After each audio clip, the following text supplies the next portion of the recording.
very pleasant good morning and welcome to Live Jai-Alai in the Magic City on YouTube's Jai-Alai Channel.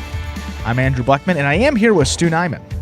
He's just away from the desk at the moment. I'm doing the intro today and we're both pleased to welcome you to this Thursday matinee performance. First performance of the week here and just 3 weeks left in this 2020 season. Really coming down the home stretch here. We will have 9 games for you beginning at 12 noon in addition to fast and fun Jai-Alai action. Each of today's games offer Win, Play, Show, Quinella Exacta, and Trifecta Wagering. And if these terms are new to you, of course, we will explain them throughout the performance here today. We also have 2 pick threes now. We have an early pick 3 that begins in game number 4, and we have a late pick 3 that begins in game number 7. To play that pick 3 correctly, pick the winners of those 3 games. And if you do, you can get a nice little bonus payout as part of that pick 3.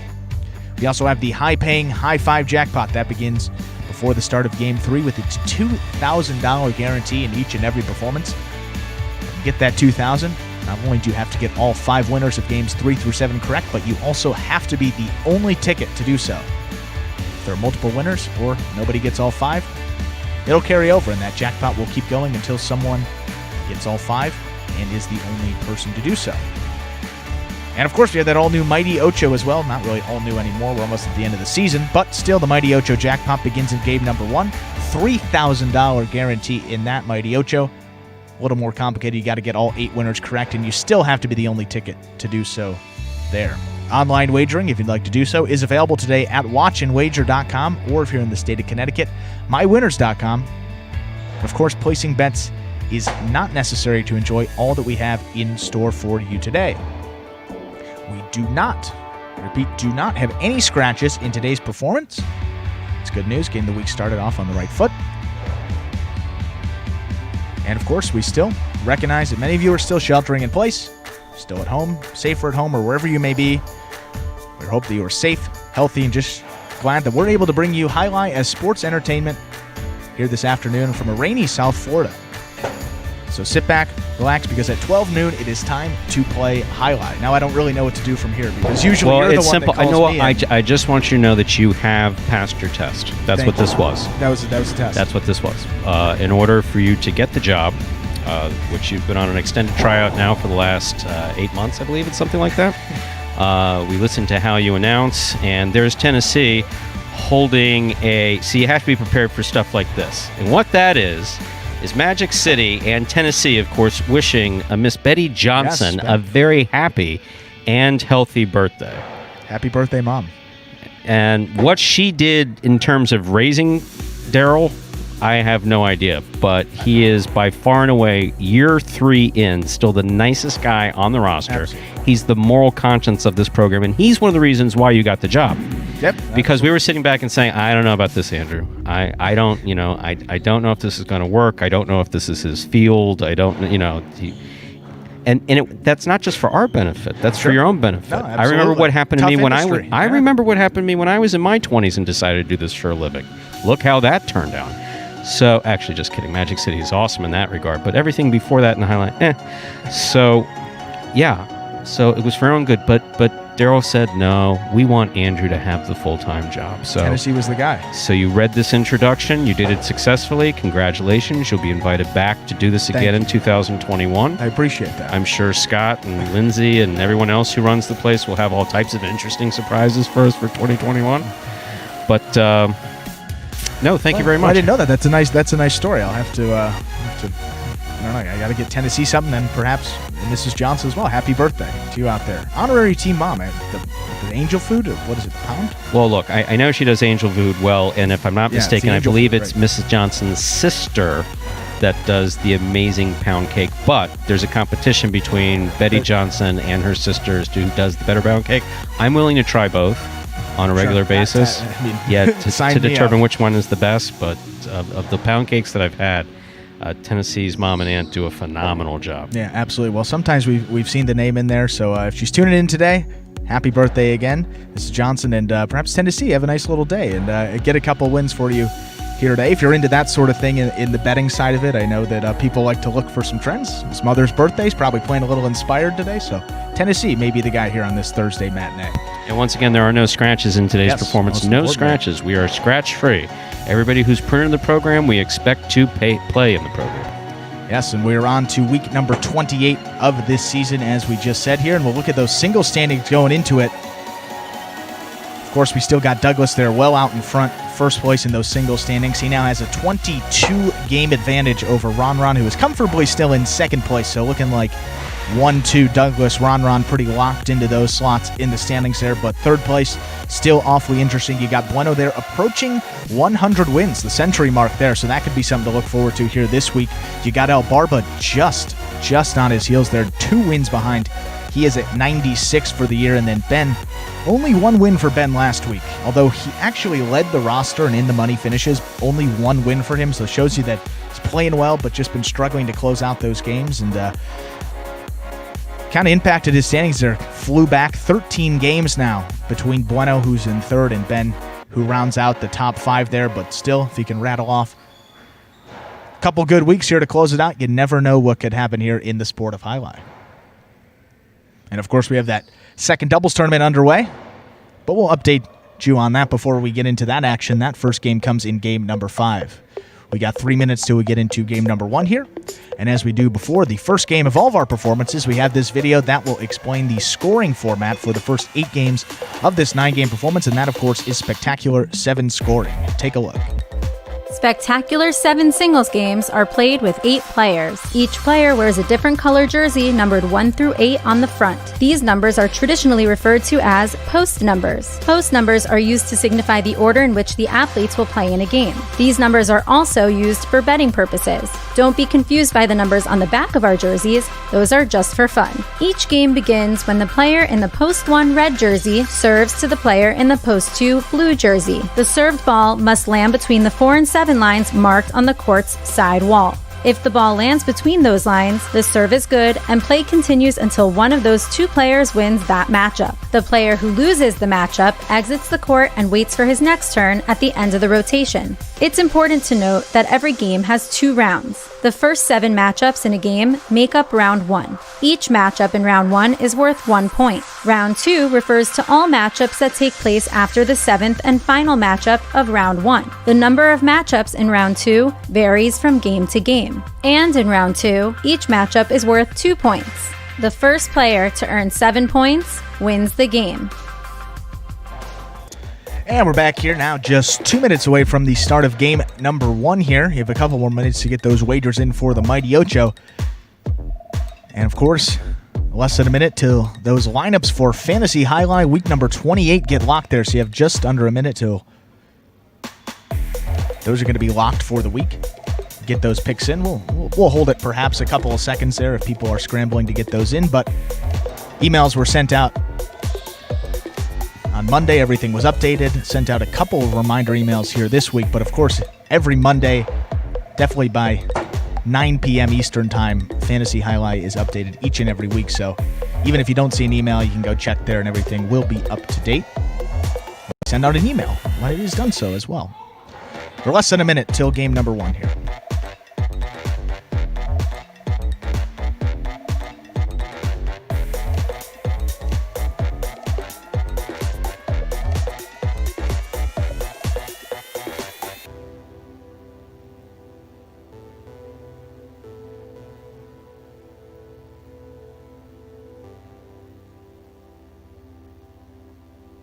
And with that, it's time to begin this Thursday matinee performance, the beginning of our playing week here at Magic City Jai-Alai. Only 3 left.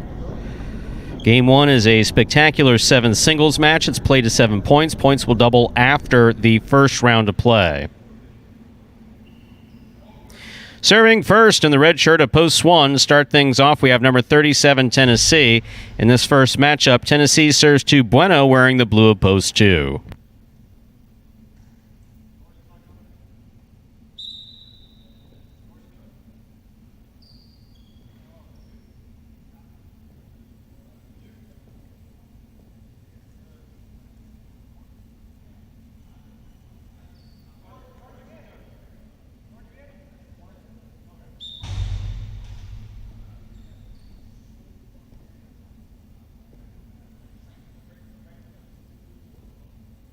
There's the serve.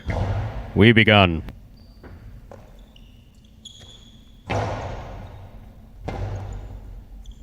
Rebote left side by Tennessee to the outside, lands off the court, point 2. Entering the court, the white shirt at post 3, number 30, Diaz.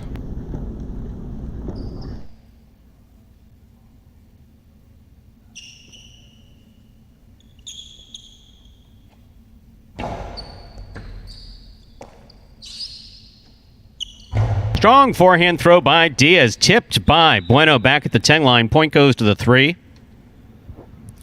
In this matchup, Diaz serves to the green shirt at post 4, worn by Juice.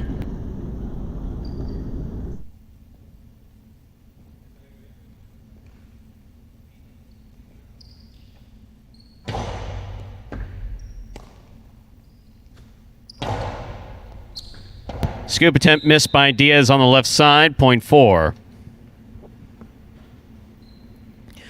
Juice on the board with a point, now receiving, black shirt at post 5. In this matchup, Juice serves to Cool Fitness.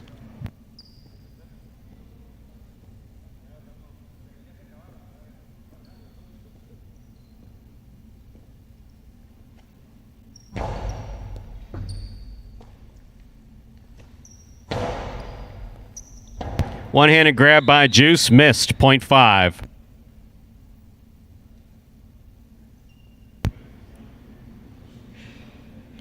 That'll bring to the court the yellow shirt of post 6. Here's number 29, Vuelo.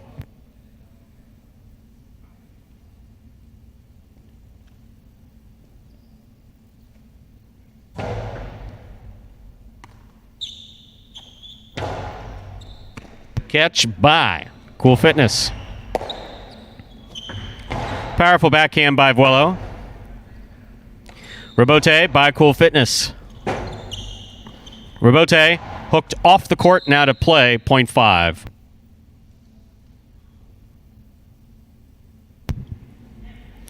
Now receiving, pink shirt at post 7, El Barba.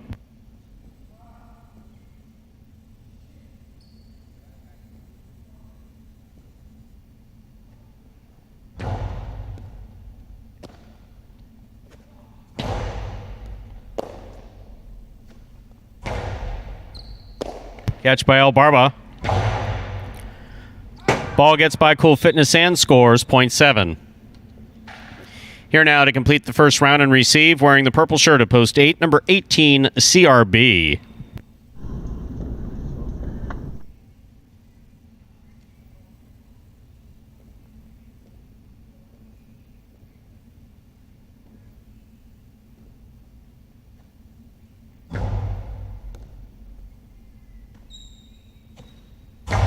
Big backhand by CRB goes wall to wall.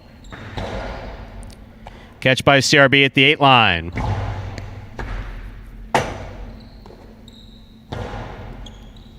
Catch by CRB. Nice backhand. Caught by El Barba. CRB goes for the rebote. Caught the pad. Point 7.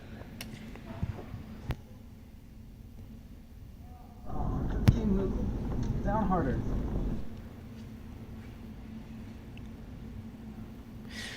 That completes the first round of play. All matchups are worth 2 points now through the end of the game. First to return, the red shirt at post 1, Tennessee.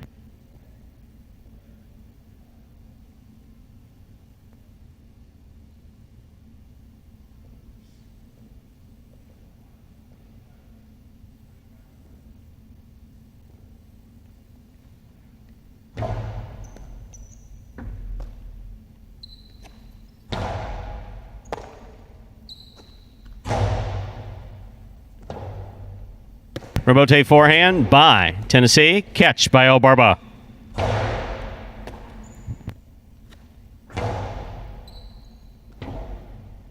Rebote left side. It's a 2-all. Stopped by Tennessee on the forehand. Tennessee getting a little bounce. Excellent catch by El Barba. Nice backhand to the inside. Tennessee is there. Good catch by El Barba, reaching around Tennessee to make that catch. Tennessee makes the rebote.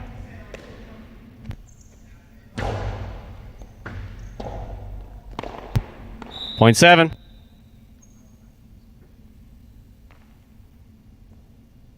Seven on the board with 4 points. Here's post 2, Bueno.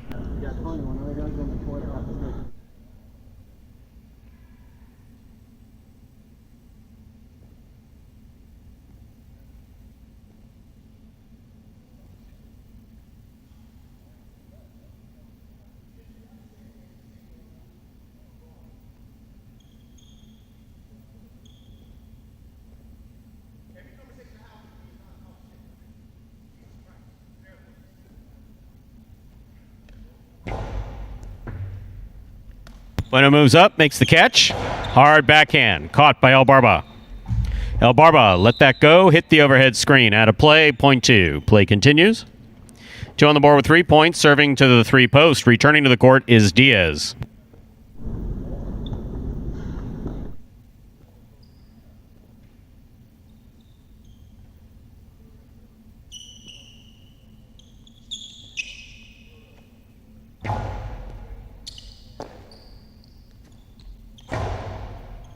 Catch by Bueno. Rebote forehand by Diaz. That's a beautiful forehand rebote by Diaz. Forehand rebote by Diaz. Bueno from the 9 line. Karam into the pad. Point 3.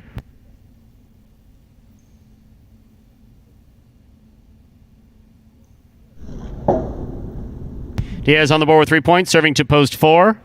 Juice.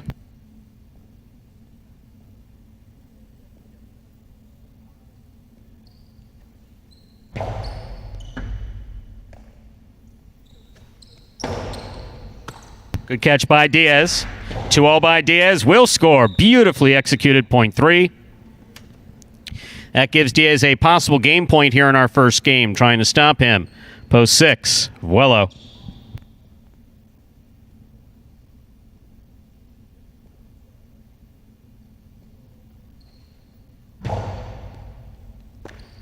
Ball tip. That is point and game, ladies and gentlemen, of the white shirt of post 3, Diaz.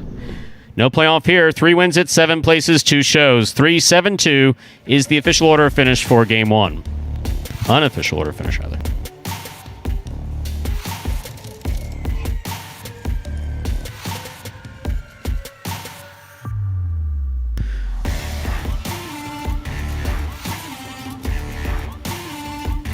Results from Game 1 are now official. Coming in first, post 3, Diaz. Taking second, post 7, El Barba. Coming in third, post 2, Bueno. 3-7-2 is the official order of finish for game number 1. We'll have your prices up in just a moment.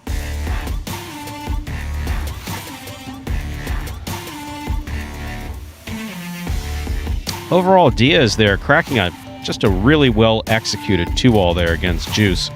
Juice likes this low cortada from deep in the backcourt. He seems to find that sweet spot. Yeah. Not a perfect cortada, but it's He's good. Got a lot of power. Well, see, that's theoretically it. I mean, if I were throwing a picture perfect cortada on this court, it would be hard, but it would be hard above the pad, go into the sidewall low, and die coming out. So when you throw it low and just above the pad, that doesn't make it a cortada. That's just, as you'll hear me say, low and hard to remind them. Exactly. Without it crossing and the spin changing. So he just threw it low and hard. Diaz was ready for it, grabbed it. Diaz likes to throw the 2-all, threw a beautiful 2-all that opened up and scored. Really nice way to play. And then that serve against Vuelo. It's you got guys who blasted in there like Anderluck, but in that case, he just got it in the service box, made nice contact with the sidewall, and died when it hit the sidewall. Tough catch. Yeah, placement is key. Yep. Absolutely. Okie dokie. There are your prices from game number 1. The $1 Quinella, 3-7. That's first and second in any order, $43.50. Trifecta, 3-7-2. That's first, second, and third place finishing, $396.60.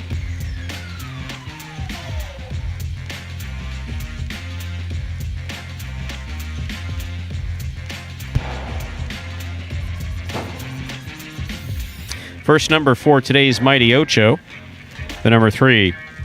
Up next, ladies and gentlemen, is our second game. It's a spectacular 7 singles match. Played to 7 points. Points double after the first round of play. Post time for game number 2 is now just 7 minutes away, and when we come back, we'll take this question regarding where cortadas can and can't be thrown from, because obviously that gets back to a reference in a highlight book that doesn't exist. Post time for game 2. Post time for game number 2 is now just 7 minutes away. Good luck.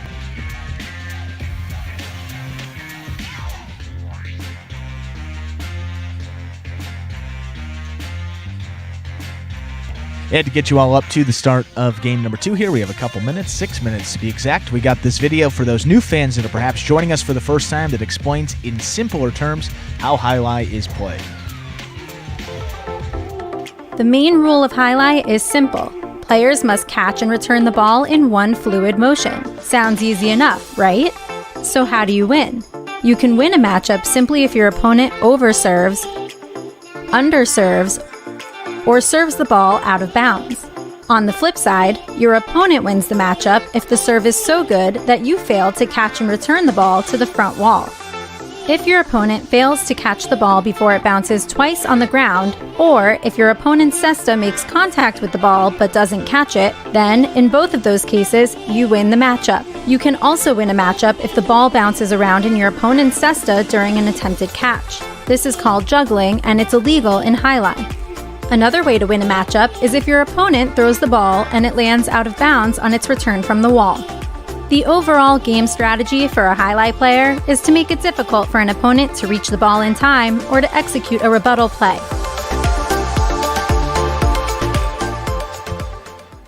And we're back here now, just 4 minutes away from the start of game number 2 here.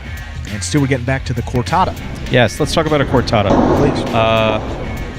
P. Pilotaris in the chat talks about, he thinks I know.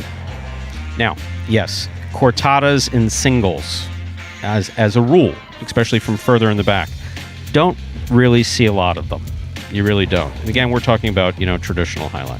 So one of the questions that we've always had here at Magic City Jai-Alai is, well, how much traditional Jai-Alai training do we have based on the limited amount of time, the limited amount of skill that many of our players have now that we're coming out of year 3 and year 4, many of them are developing some really good skills. Sure. And there's a balance between teaching them what they should do traditionally and allowing them to earn a living on the court. So, for instance, let's take an example of something that I will never support, which is a reverse 2-wall. Sure. Now, when my boss tells me, well, what's wrong with it, I'll explain a number of things that are wrong with a reverse 2-wall. And what I'll get down to is basically very little control. That when you're throwing a 2-wall from shoulder level, from the costado, you have control. When you're flipping it up from beneath your waist, you don't have control over where it's going to land in. Even when you know what you're doing, much less when you kind of don't know what you're doing. So that's my issue with that. And also, you're not supposed to clip the sidewall. That's just besides the point. However, where a cortada is concerned, cortadas even in traditional Jai-Alai, a criticism that I made of Goicoechea to Goicoechea's face, a criticism that I've made to several players, is that cortadas aren't just low and hard. Like a front quarter gets it and doubles. He gets it about 2 feet in from the outside on the forehand, and he blasts it low. But it comes all the way back to the 9 line. That to me is not a cortada. That's throwing it low and hard. A cortada is thrown low and hard, makes contact with the sidewall. In fact, a perfect cortada comes in hard, hits the sidewall relatively low, about the player knee level, and it's coming out off the sidewall to where no one can catch it. Yeah, just that to me is a traditional well-thrown cortada. I could sit here and say the guy throws it low and hard, he throws it low and hard, he throws it low and hard, but we know when they're trying to throw a cortada, and for Juice, that was Juice's cortada. So not everything goes to the textbook of Jai-Alai, which is written in ancient baskets, not just baskets, like ancient baskets. Anderluck's funny. Anderluck, when we've told him something, he said, let me see the rule book. So, sorry, we can't show it to you. Many of these things have been passed down from one player to the next. But another thing to remember with a lot of this, see a backcourt and never throw it. And that's one thing I will point out. I'm sorry. Daniel, who was regarded as, just in terms of that last player, actually won an NAJF throwing a cortada in doubles while playing with Michelena. He came in from the backcourt, came up to about the 8 line. I believe it was the 94 NAJF. His front quarter moved to one side, the opposing front quarter moved to the other, and Daniel Love, Daniel number 20 from Miami, actually won an NAJF throwing a backcourt cortada. Now, he was a backcourter throwing cortada from about midcourt, but yes, they do happen. At the end of the day, especially where we're concerned, throw the ball where your opponent's not. We encourage players not to throw cortadas from the backcourt because it's particularly dangerous. So I don't think you'll see them throwing it over heads. But have I ever seen it at Miami? Yes, I have definitely seen it at Miami. I've seen a backcourt cortada thrown to win a multi-day tournament NAJF with 20,000 on the line for first place. Yeah, I have seen that, and I did announce it. Okay, so.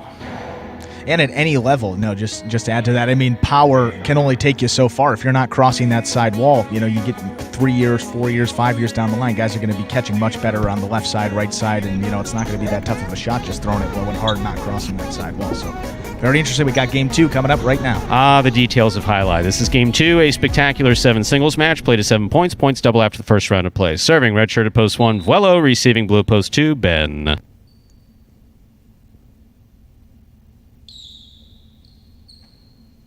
Vuelo serves. We begin our second game.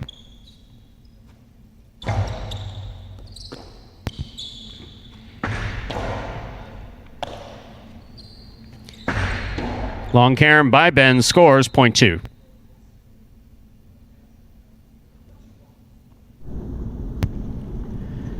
Two now serves to the white shirt of post 3, worn by El Barba.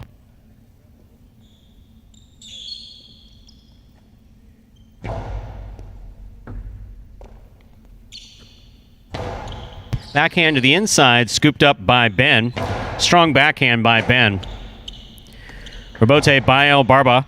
Excellent catch by Ben midcourt. Hard throw, caught by El Barba.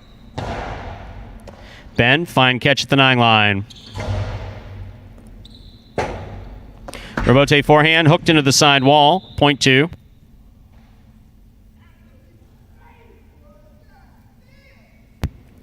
Now receiving the green shirt of post 4, worn by Cool Fitness.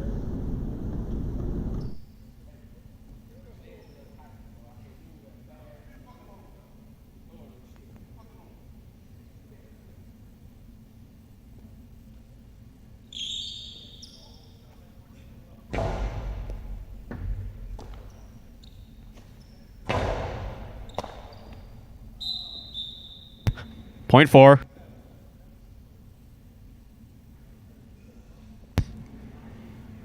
In this matchup, Cool Fitness serves to the black shirt of post 5, worn by Juice.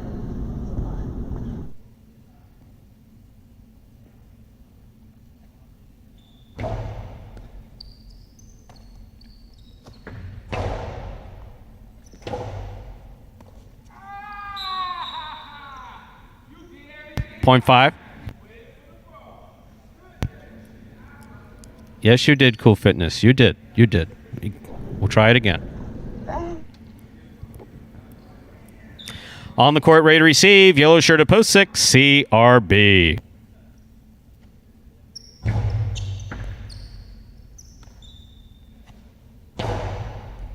Scoop attempt missed. Point 6. Now receiving, pink shirt of post 7. This matchup has CRB serving to Jedden.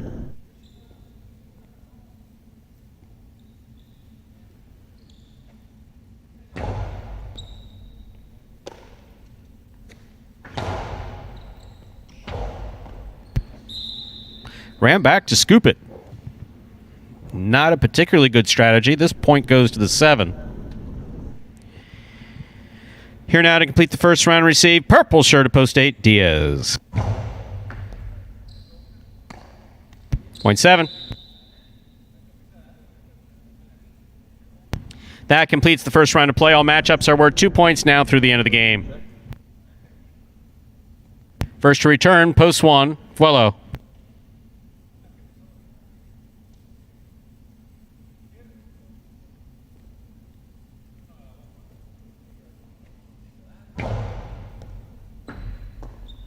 In and out of Cesta, the ball goes. Point 7. 7 on the board with 4 points. Here's post 3, El Barba.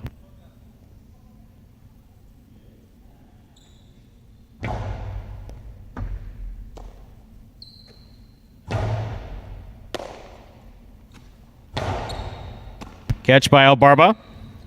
Nice backhand. Caught in the air by Jedden. Strong backhand by Jedden. Rebote forehand by El Barba. Catch by Jedden at the 7 line. Low and hard to the inside.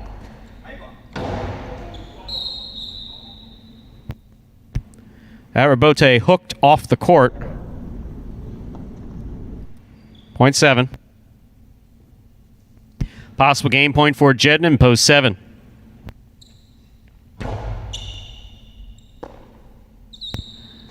Forehand by Ben. Catch by Jedden. Ben looks for the Rabote, plays it up a little too high. That is point perfect game for the pink shirt of post 7, Jedden. 7 wins it, 2 places, 4, 5, and 6. Playoff for third place, 4 first serves, 2, 5.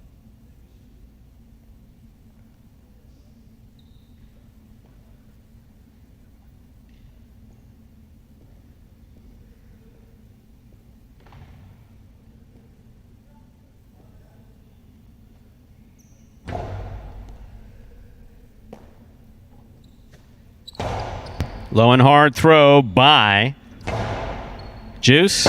Backhand by Cool Fitness. Cool Fitness up the middle. Makes the catch. Hard throw to pass. Rabote comes to the 7 line. Nice Rabote by Juice. Nice throw by Cool Fitness. Juice, good effort on that Rabote. He missed it. 0.4. Possible show point for post 4. Cool Fitness trying to stop him. CRB.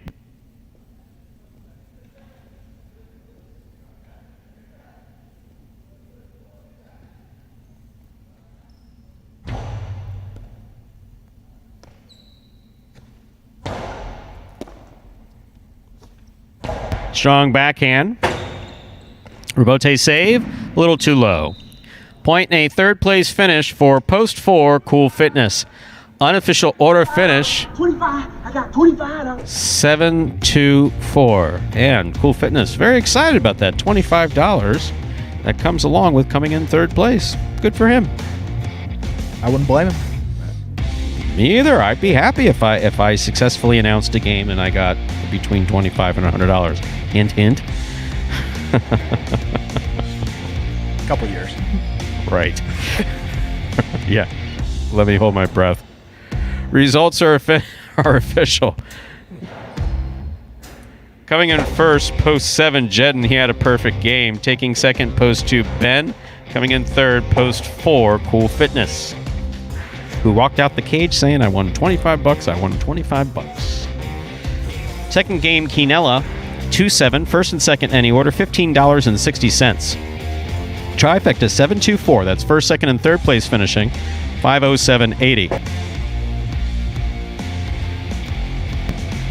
$2 win on 7. $2 on 7 to win returns $15.40. Up next, ladies and gentlemen, is our third game. It's a spectacular 7 singles match, played to 7 points, points doubling after the first round of play. More importantly, it begins the High 5 jackpot. The High 5 is a pick 5 wager. Correctly pick the winners of games 3, 4, 5, 6, and 7. If you do so correctly and have the only ticket that does so, you will win $2,000 in today's High 5. Post time for Game 3 in the High 5 is now just 8 minutes away. There are no scratches.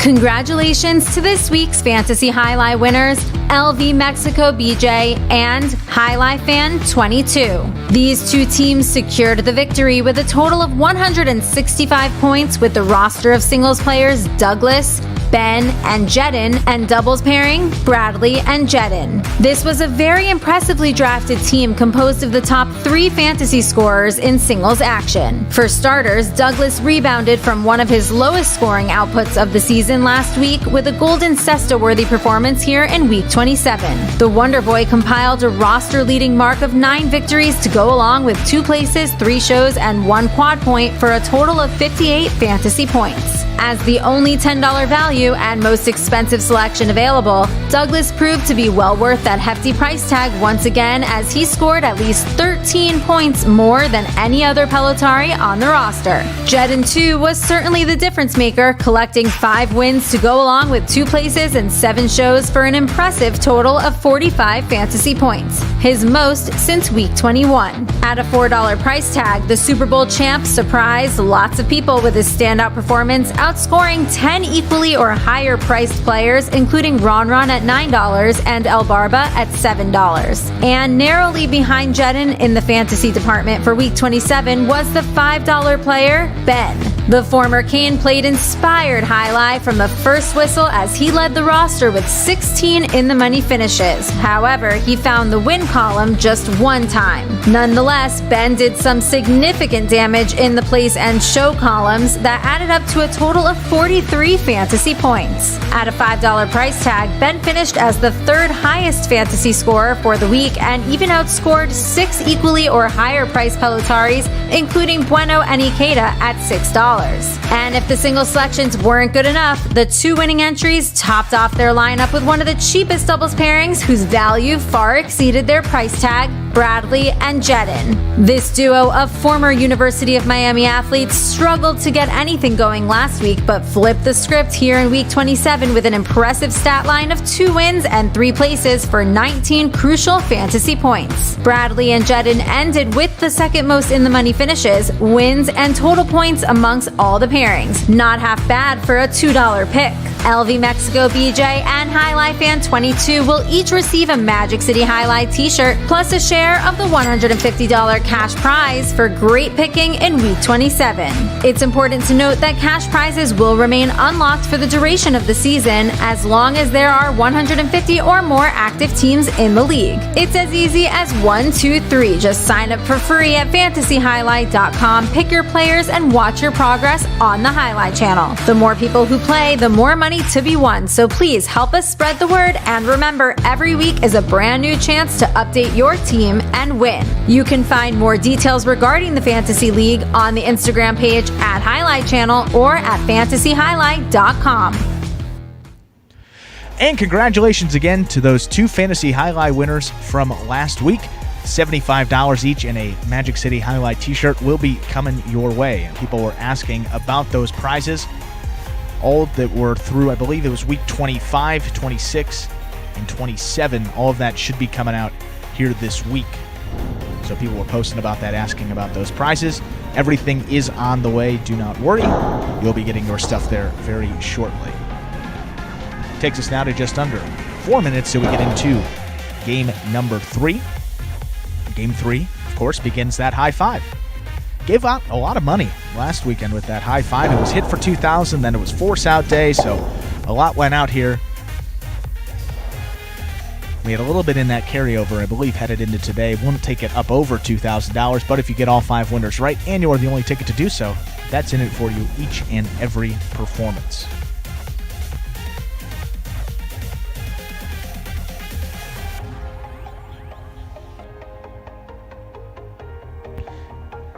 And so Jedin there with a perfect game, Stu, in game number 2. And over the past couple weeks, it seems that he's really found his game again. I mean, looking back through the numbers here, yeah, going from like week 21, week 22 here. Yeah, like week 22, Jedin 3 wins. Week 23, Jedin only had 3 wins. I mean, just a couple. And then last week, just kind of exploded for one of his best weeks in a while. Like, look at his stat line here. 5 wins, 2 places, and 7 shows. Second in total in the money finishes. He was tied with Douglas in that department. 5 wins was the tied for second most amongst the roster. So good to see Jedin playing some better highlight here in the later part of this 2020 season. Definitely. No, one thing that, you know, one of the benefits of watching these guys year after year, I mean, there was no benefit to watching the first year. But after that, there's been a benefit. And Sure. with all due respect, Yeah, you know, absolutely. effort the first year was definitely good. But as far as like skill and developing a skill, is one thing that's been really interesting as we got into the second, now third year, is how individual players overcome certain issues. And the one thing that has developed from a playing standpoint in this year, in year 3, in the second half of year 3, in spite of COVID and everything else that's going on, has been Jedin's Robotech. Yeah. He throws that, and it's not just that he throws it well, he's got confidence. He's got confidence that if he doesn't get the ball coming the first time around, he turns around, he's able to pick up the rebote and be equally effective with it. And what that amounts to at this stage of the game is the ability to throw it straight. Yeah, no, absolutely there. And a guy with his speed, too, kind of rely on that Robote a little more than perhaps others, can get to a lot of balls that may be out of reach for others. So good to see, as we said there, 5 wins for him last week. 1 already on the board in perfect fashion in his first appearance here in week number 28. So looking up there for Super Bowl champ Jedden. We have less than a minute to go to begin game number 3. Game 3 and the high 5, both now less than 1 minute away. There are no scratches in game 3. There are no scratches that affect the high 5. There are no scratches in today's performance. Yeah, this game again, this third game all week, you see here down the line, just one name that's in the race for the third place, and that's El Barba there. 2 games behind Bueno coming in, nothing for them in the first 2, so that lead still at 2 games for Bueno. So for a guy like El Barba here, he's got no competition from Ben or Bueno here. Still a tough game. I mean, you see the names in this third one, but without those guys competing, you don't have to beat them. 2 of the better guys in these early games. Huge opportunity if he wants to sneak into that third and final bonus money slot and take home that final $5,000 that's still up for grabs in the singles race. He's got post 8 here. All he's got to do is win 4 points from that 8th spot, and he's got one more win, another $100, and that moves him 1 game closer. So we'll see if he can get that done here. Game 3 coming up right now. We're now ready to begin our third game. It's a spectacular 7 singles match. It's played to 7 points. Points will double after the first round of play. Serving in the red shirt of post 1 is Jedden. Receiving in the blue of post 2, Cool Fitness.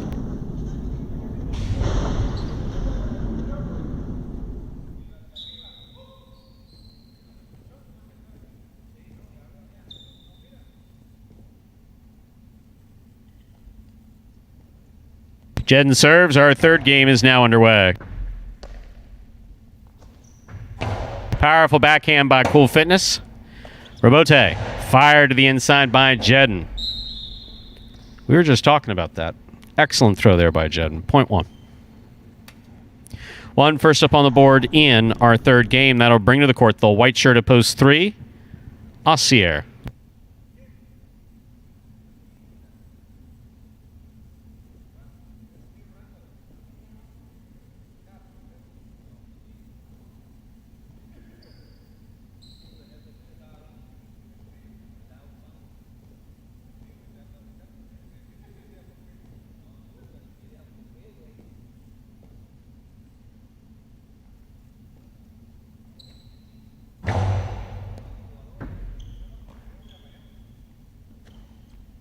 Strong backhand. Robote to the inside. Catch by Ossier. Jedden on the catch. Backhand. Caught by Ossier.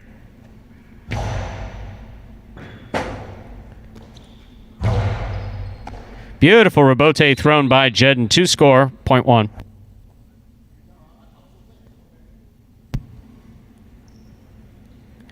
One serves the green shirt of post 4, Tennessee.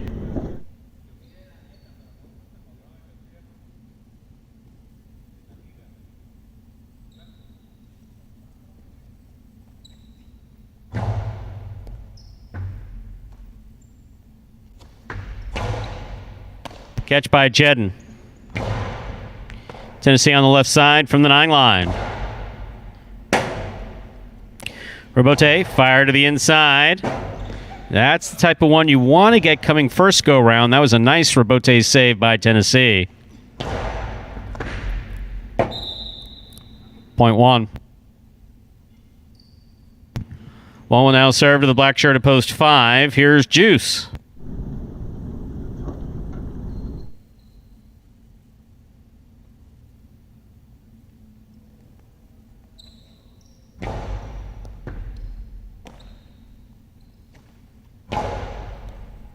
Catch by Jedden at the 10 line.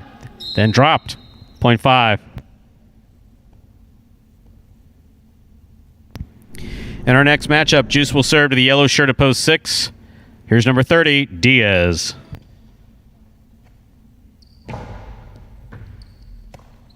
Diaz on the catch. There's the backhand. Robote for Juice. Catch by Diaz. Hard throw, crossing the side wall at the 8 line. Robote 2-all. Tipped. to the outside. 0.5. On the court, ready to receive. Pink shirt at post 7, CRB.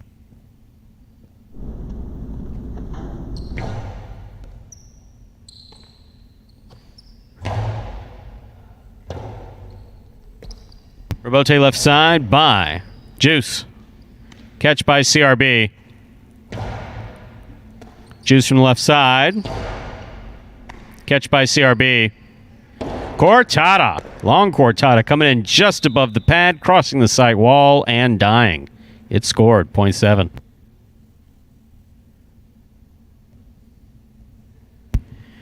Here now to complete the first round and receive, wearing the purple shirt at post 8, number 77, El Barba.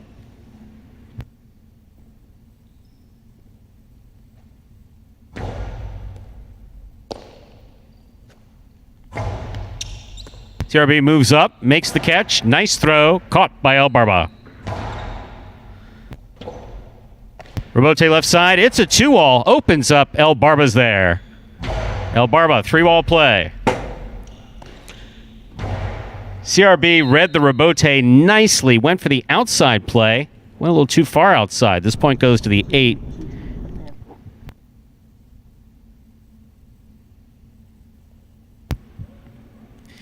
Eight serves, post 2. Cool Fitness. That completes the first round of play. All matchups are worth 2 points now through the end of the game.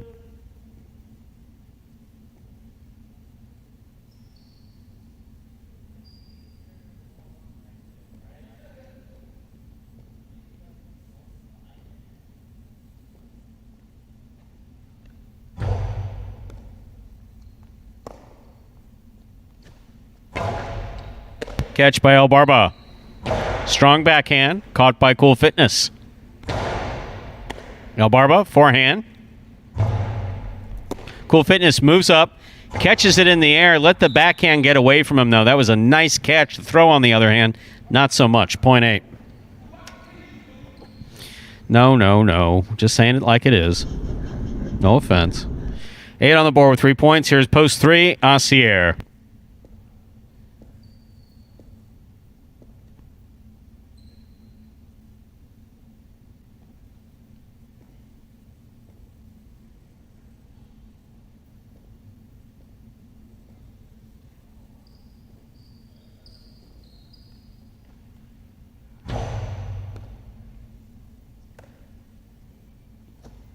Strong backhand by Assier. Rebote forehand, swing and a miss. 0.3. 3 has 2 points. In this matchup, Assier serves 2, Tennessee.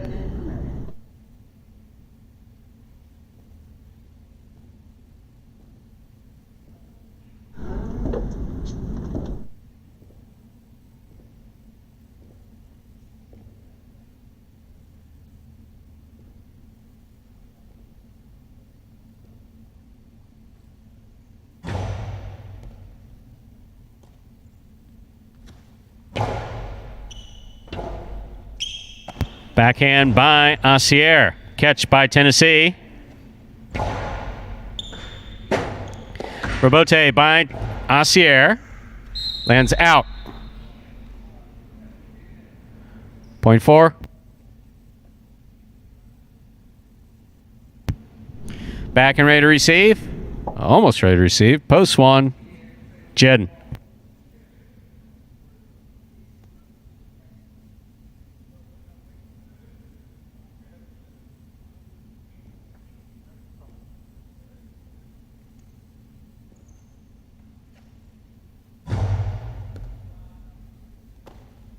Jed makes a nice catch. Strong backhand from the 10 line. Rebote for Tennessee. 2-all. Thrown hard and scoring. 0.4. 4 on the board with 4 points, serving to the returning 6 post. In the yellow shirt, we have Diaz.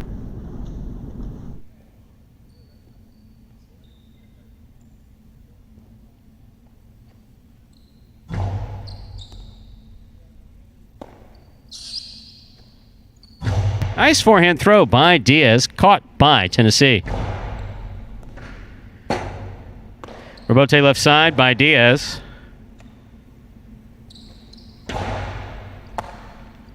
Point 4. Possible game, point 4. Tennessee in post 4. Trying to stop him. Black at post 5. Juice.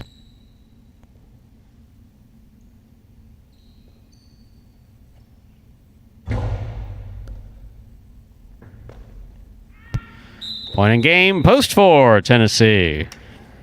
4 wins it. 8 serves to 1. This is a playoff for second and third place.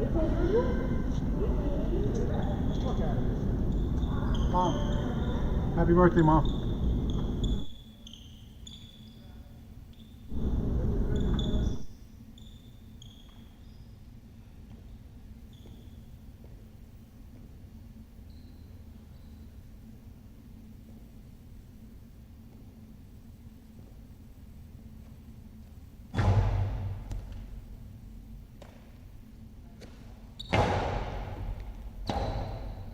Rebote forehand by El Barba.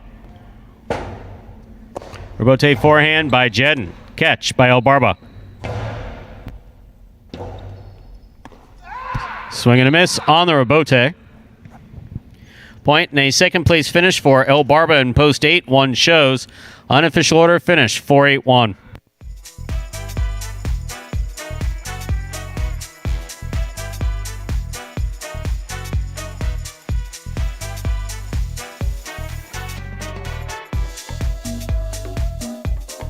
Results from Game 3. Our official is posted. Coming in first, post 4, Tennessee. Taking second, post 8, El Barba. Coming in third, post 1, Jedden. 4-8-1 is the official order finish for our third game.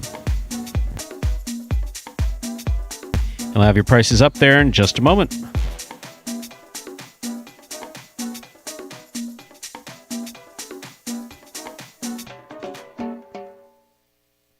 $2 wager on 4 to win returns $19.20. Consolation in the place pool. No one had either 4 or 8 to place. So 1 to place returns $2.10. The Quinella 4-8, that's first and second in any order, $35.40. The trifecta 4-8-1, $191.80. Up next, ladies and gentlemen, is Game 4, the beginning of today's early Pick 3. If you're interested in playing the Pick 3, you correctly pick the winners of Games 4, 5, and 6. We then have a late Pick 3 beginning in Game 7, which of course involves picking the winners of Games 7, 8, and 9. Pick 3 up next, Game 4, no scratches. Post time now just 7 minutes away. Good luck.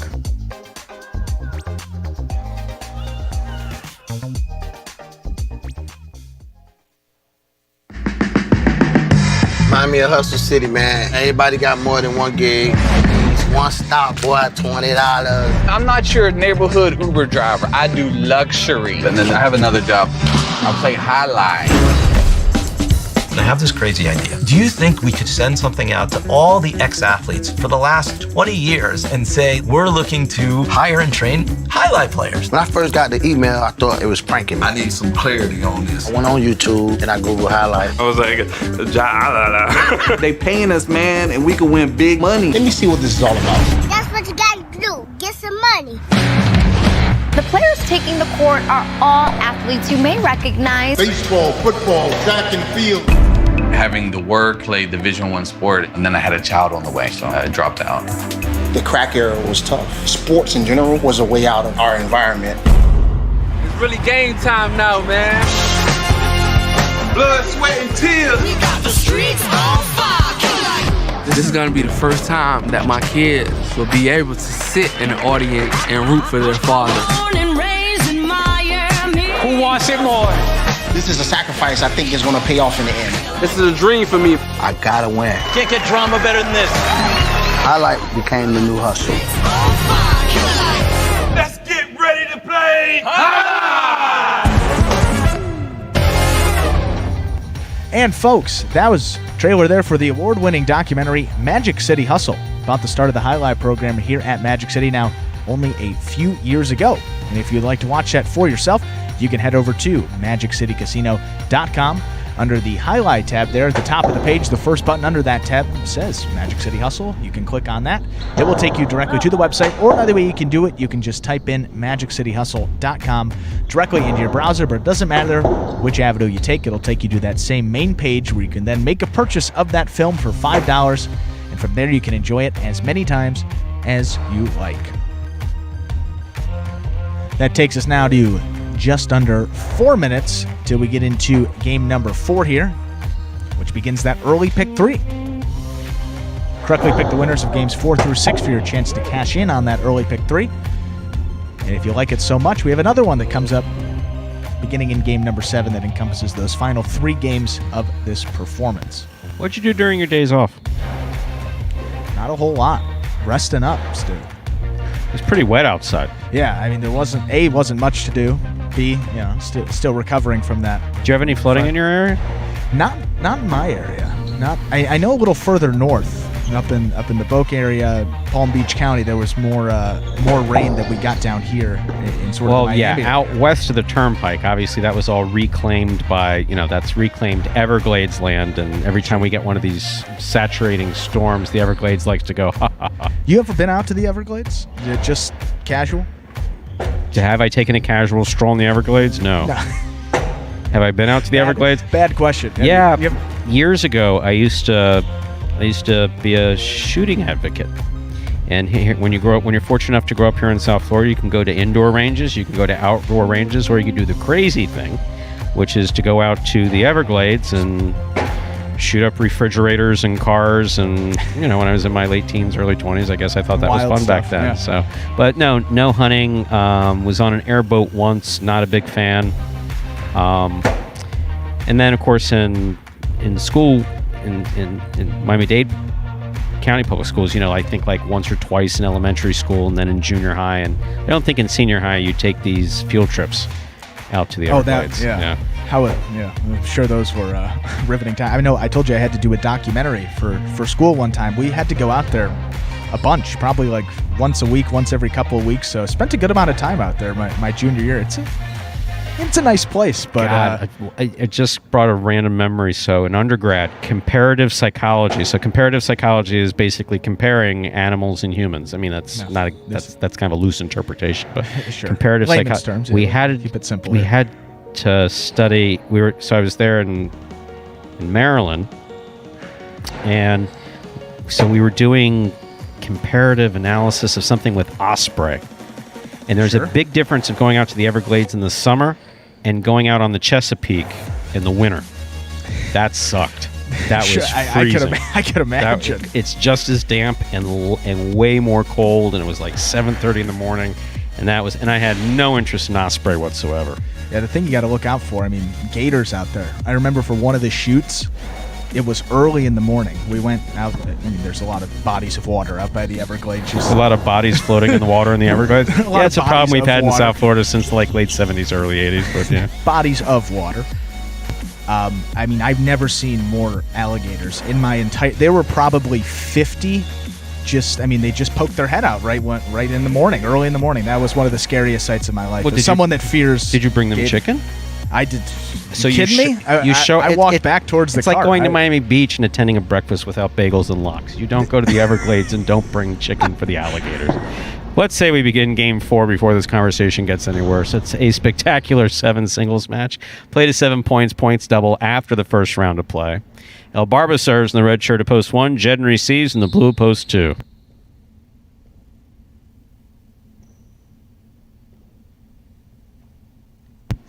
There's the serve. Game 4 begins.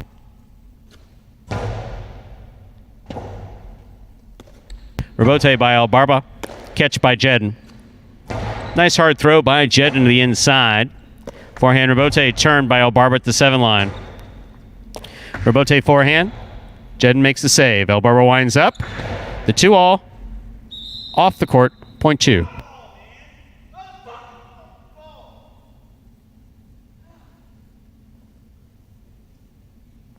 Here's the white shirt at post 3, Bragley.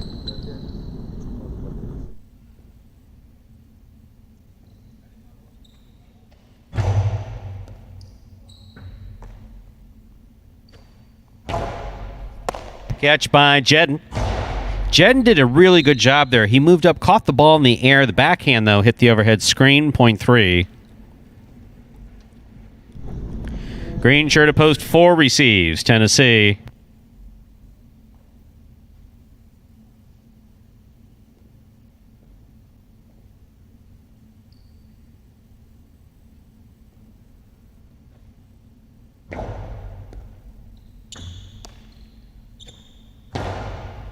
Catch by Bragley. CRB, good pickup at the 10 line. Nice backhand, clears the overhead screen, stays to the inside. CRB follows the ball well, takes it on the forehand. Another cortada for him. This one scores. He's throwing that well just inches above the pad and scoring, point 4. In this matchup, CRB serves to the black shirt of post 5, worn by Bueno.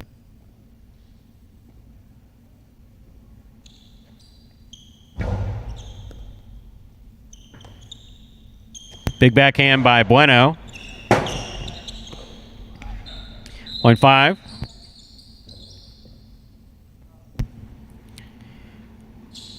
We'll bring to the court the yellow shirt of post 6. This matchup has Bueno serving to Anderluck. Anderluck returning from a few days off.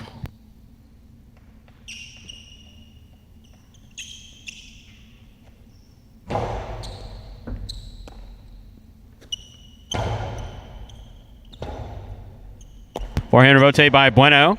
Catch by Anderluck. Catch by Bueno. Rebote forehand by Anderluck. Catch by Bueno. Scoop by Anderluck. Hard throw to the inside. Caught by Bueno. Anderluck now from the left side. Low and hard. Caught in the air, but not held on to by Bueno. Point 6.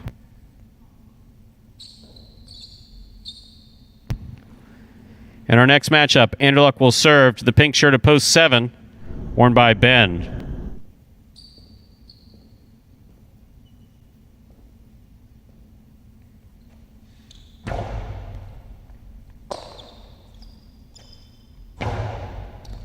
Catch by Anderluck.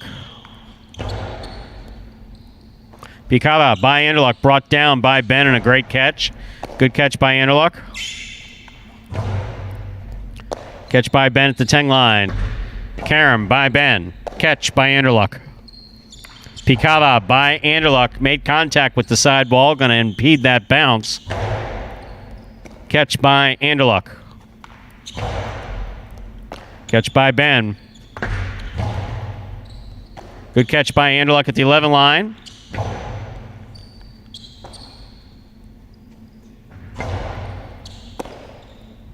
Anderluck on the backhand. Rebote forehand. Forehand Karam. Rebote hits the pad. Other than that, well played point by Anderluck and Ben, point 6. Here now to complete the first round and receive, wearing the purple shirt of post 8, is Tennessee.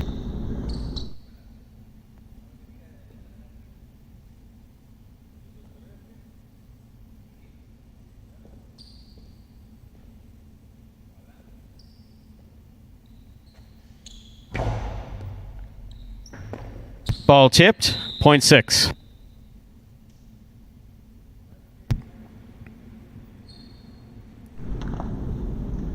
Six has 3 points. Here's post 1, El Barba.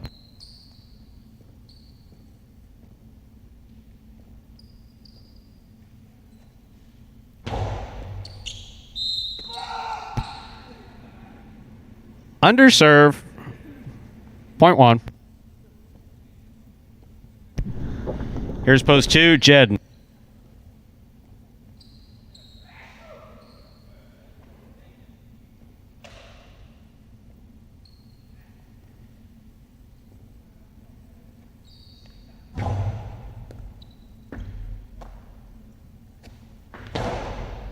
Catch by El Barba. Low and hard. Scoop by Jedden. Jedden goes deep to the outside. El Barba on the rebote. El Barba shooting a 2-all from the outside. That's a tough shot. Missed it, point 2. 2 on the board with 3 points. Here's post 3, Bradley.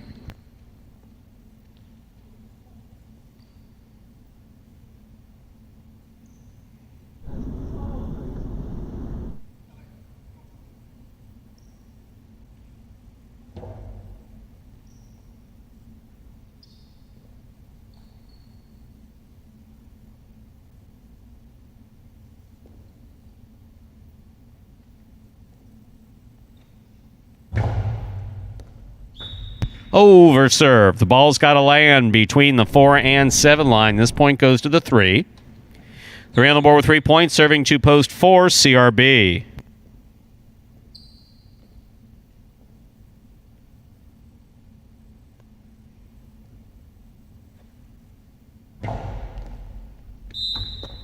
And that's the opposite of an overserve. That's an underserve. Once again, ball's got to land between the 4 and 7 line. That fell short of the 4. This point goes to the 4.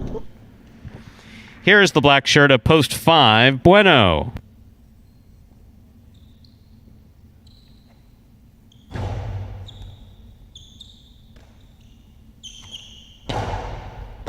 Great catch by CRB, and a nice backhand follows. Here's Bueno from the 8 line. He goes deep. Robote forehand thrown beautifully by CRB. Robote left side, right up the middle. CRB try to move it over to catch it on the right side. Missed. 0.5 rather. Bueno has 3 points. He serves to post 7. Ben.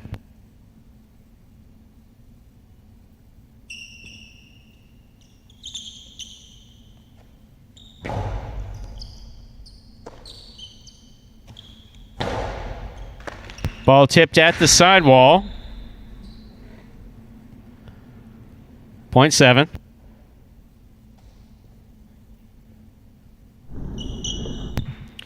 Here's post 8, Tennessee.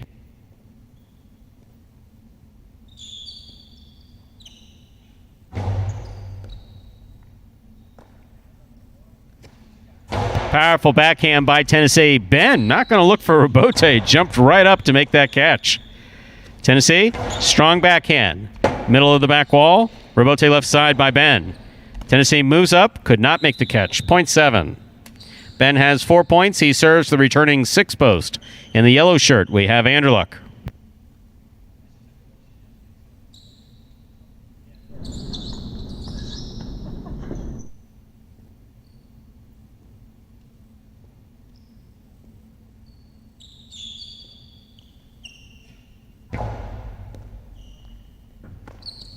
Ball tipped off the serve, 0.7. Ben takes it to a possible game point here, trying to stop him. The red of post 1, El Barba.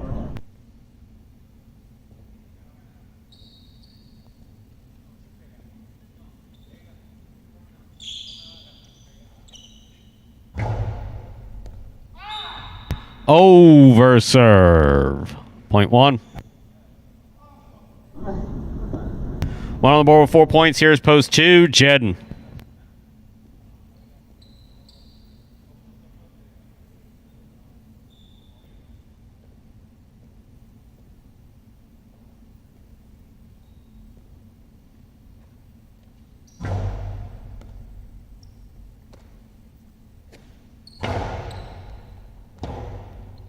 Robote forehand. Jedden makes the catch. Nice backhand, does not overthrow it. Robote forehand missed by El Barba, 0.2. That gives Jedden a possible game point here in our 4th game. Trying to stop him, Bradley.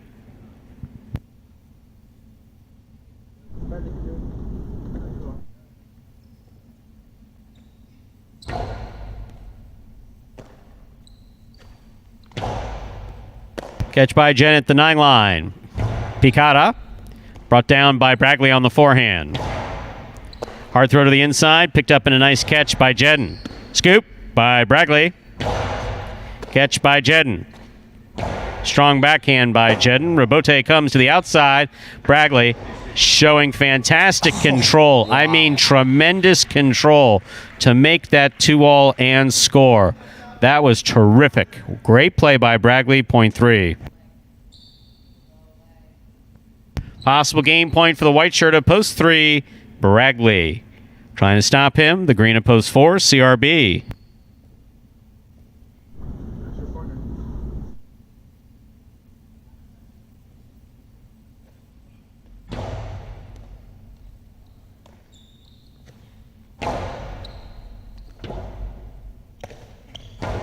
Robote right to the inside.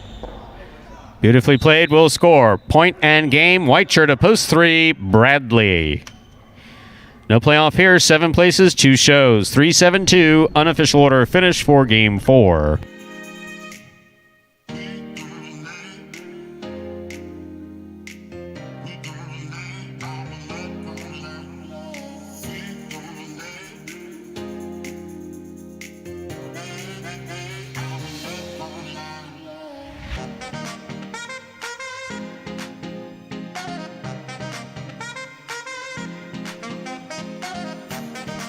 Winning Game 4, Post 3, Bragley. Taking second, Post 7, Ben.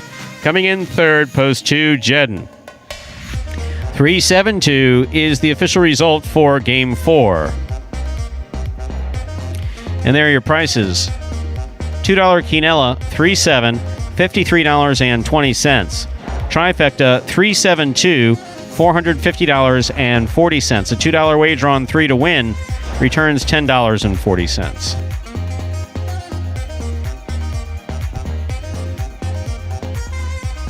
Up next, ladies and gentlemen, game number 5. Game 5 begins the Doubles Championship Series here at Magic City. $15,000 in prize money on the line for these players. This is the second Doubles Championship we've been able to work in this year. $15,000 already awarded. $10,000 goes to the first place team, $5,000 to the second place team. To be awarded on closing day, which is Sunday, November 29th. There are no scratches in Game 5. Post time is 8 minutes away. Good luck.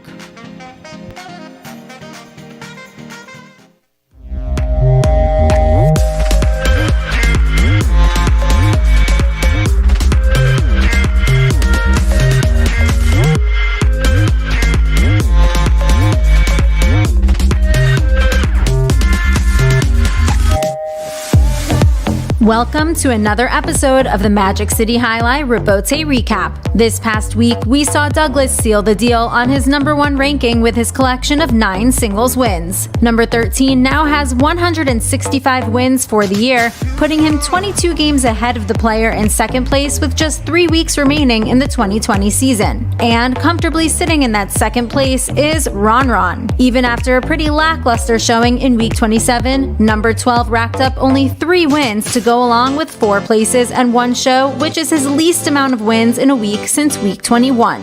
Still, with 143 victories, Ron is a whopping 45 games ahead of third place, meaning he is practically a shoo-in for the hefty $10,000 bonus prize for second place in the season-long singles championship. By contrast, the race for third place continues to take on heat. Bueno took advantage of his opportunities in the early games, collecting 4 crucial wins to maintain his 2-game advantage over the surging El Barba. The Beard faced some stiffer competition throughout week 27, but that did not faze him or force him to change up his game plan. Number 77 kept up his newly refined style of play to the tune of 4 wins, 4 places, and 4 shows. And Ben is also still within shouting distance of that top 3, though he was trending in the wrong direction as he came out of week 27 with a 13-win deficit. Ben, Bueno, and El Barba will need to start closing out those games more effectively to put themselves in the best position for that $5,000 third place bonus prize at the end of the season.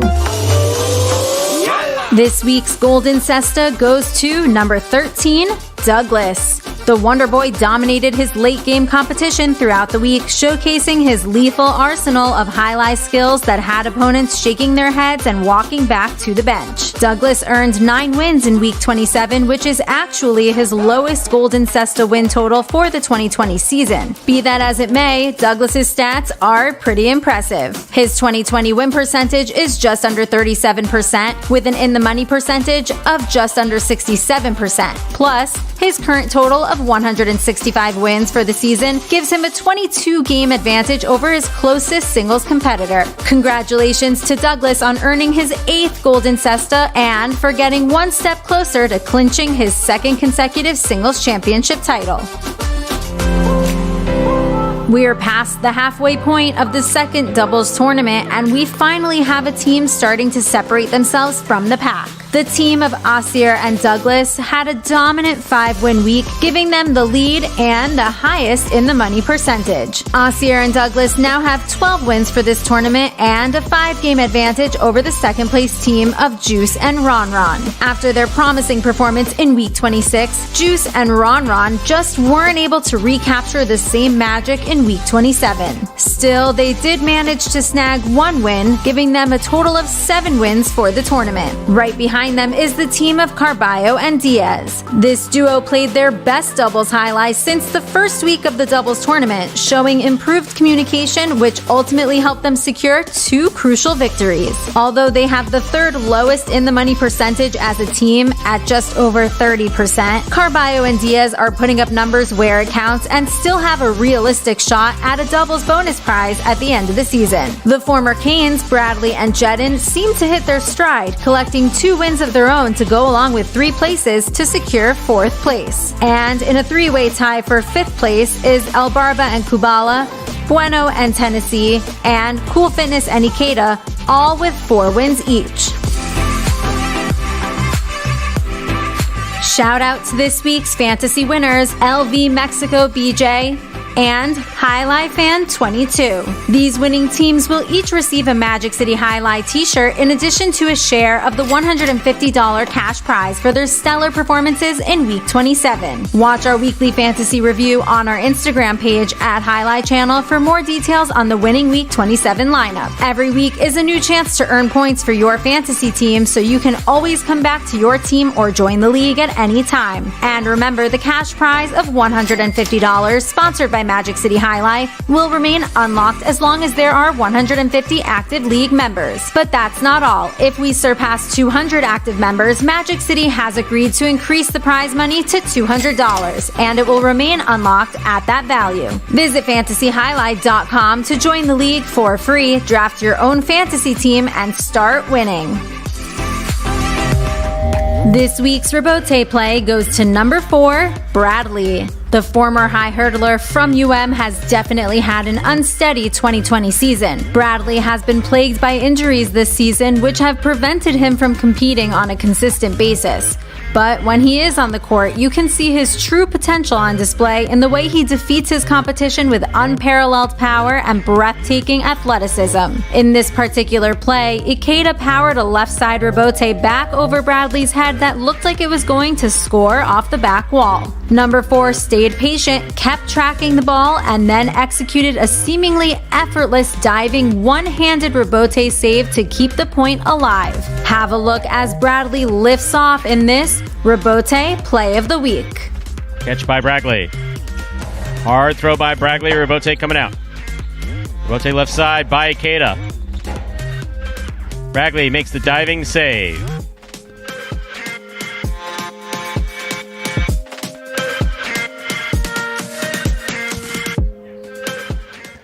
And folks, there again was a Rebote recap. Recapping the action from week number 27 of the Magic City Jai-Alai season. That actually takes us right up to the start of game number 5, which begins the doubles action for today. Quick rundown of those standings for you. You got the team of Asir and Douglas out ahead there. They are at 11 wins. Next closest team there, you have Juice and Ron Ron. They're in second place at 7. Just behind them, Diaz, Carballo 6, Jen and Bradley at 5. Those are the top 4. We'll see who can add to their totals coming up right now. Time to begin Game 5, a spectacular 7 doubles match. Play to 7 points. Points double after the first round of play, or as we like to call it, dodging death 1 for this afternoon. Anderluck serves. Blue of post 2 receives CRB and Ben. There's the serve. We're playing Jai-Alai. Big backhand. Rebote forehand by Anderluck. Catch by Ben.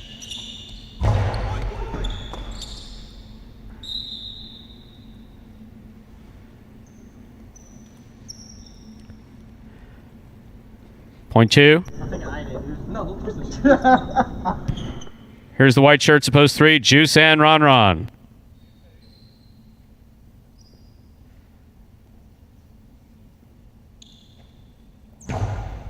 Juice going for the serve, knocks it down. Point 2.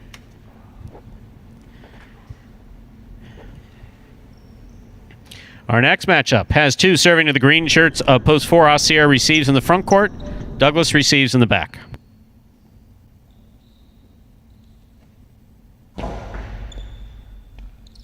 Douglas from the backhand. Strong backhand.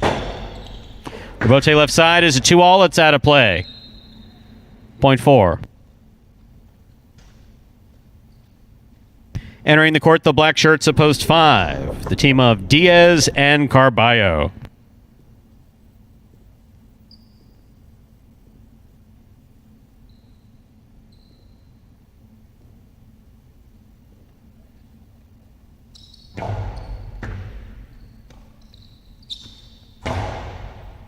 Catch by Douglas. Backhand from the 11 line. Ball caught by Carballo on the 11 line. Long carom. Scores for Carballo, 0.5. In this matchup, Diaz will serve to the yellow shirts of post 6, worn by Jedden and Bragley.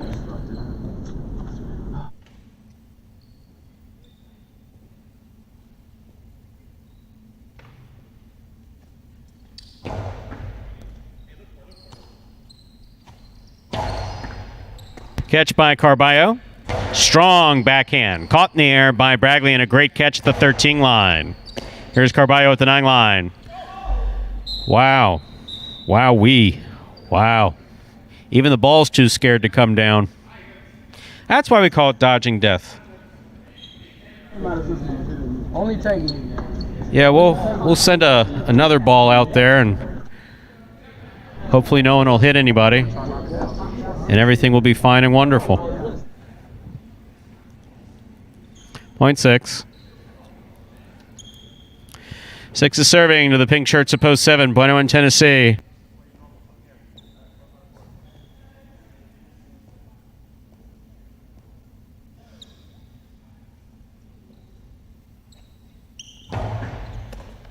Bueno picks the serve, rifles the backhand, caught by Bragley. Catch by Tennessee. Nice backhand, caught by Bragley. Bueno from the 5 line. Strong backhand, Robote coming out. Robote thrown nicely by Jedden, caught by Tennessee on the forehand. Jedden on the catch, almost. Tip ball, 0.7. Here now to complete the first round and receive, wearing the purple shirts of post 8, we have El Barba and Kubala.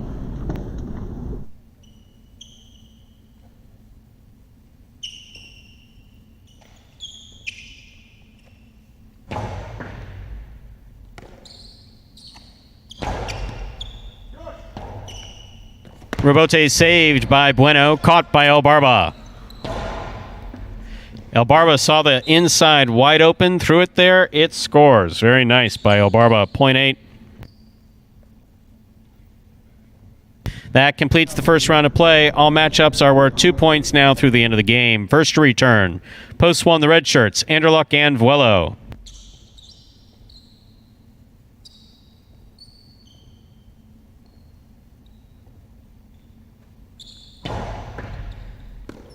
Good catch by Vuelo. Strong backhand. Will score, 0.1.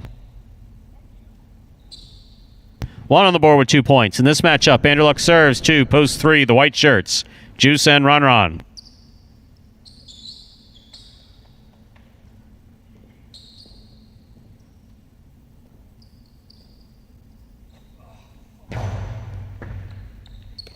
Ron reaches out, makes the catch, returns it hard.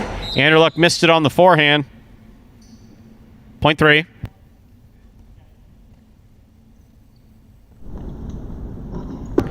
Returning, post 2, CRB and Ben.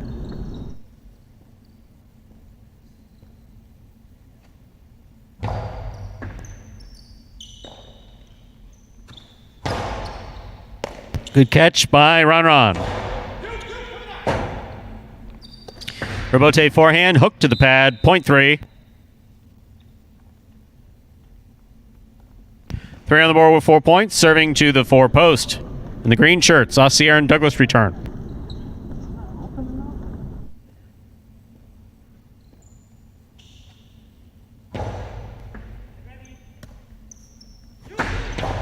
Karam, Scores, 0.4. 4 on the board with 3 points. Here's post 5. Diaz and Carballo return.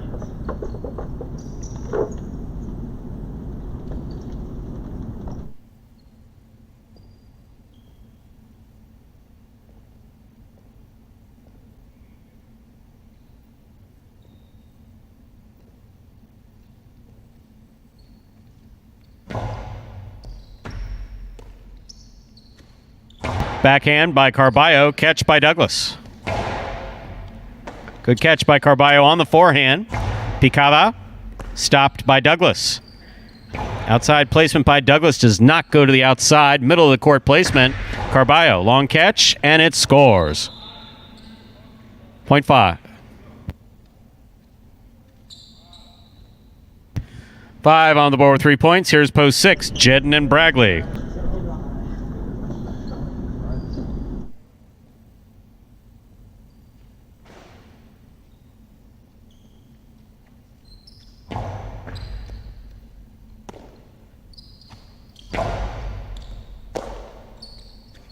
Picada, beautifully thrown by Carballo, goes up. Bragley brings it down. Carballo makes the catch at the 11 line. Hard throw from the forehand. Tough pickup by Bragley on the back wall. It's an hard running block up there in the front court for some reason. Scoop by Carballo. Karam goes up, stopped by Jedden. Karam by Jedden, thrown off the court, 0.5. 5 on the board with 5 points, giving them a possible game point. Diaz serves to post 7. Bueno and Tennessee.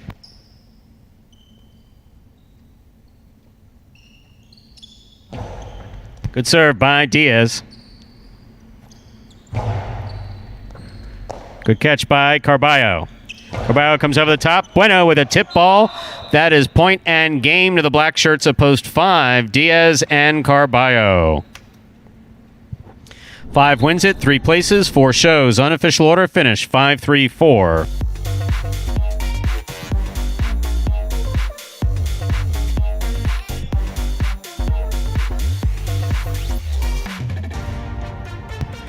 Well, Dodging Death 1 for this afternoon is in the books. And we had Carballo trying to kill one of the judges, I imagine, because he threw it and lost complete control. Ball went exactly sideways. Then he looks at the cesta like the cesta's fault. Like it's the cesta's fault, which it's not. No. No. You have to control the ball in the cesta. Yeah, can't stand saying that. Yeah. Well, Tennessee, on the bright side, of course, first guy out there on the court, got another ball. He brought that ball back into play. I think it was comfortable up there. I didn't know if we asked the ball first. I wouldn't want to be a judge or a cesta, for that matter, on this court, under any circumstances. There are your results from Dodging Death 1, our first championship doubles game for the day. 5-3-4. $2 Quinello 3-5. That's first and second in any order, $51. Trifecta 5-3-4, $4.59 even. A $2 wager on 5 to win returns $22 even.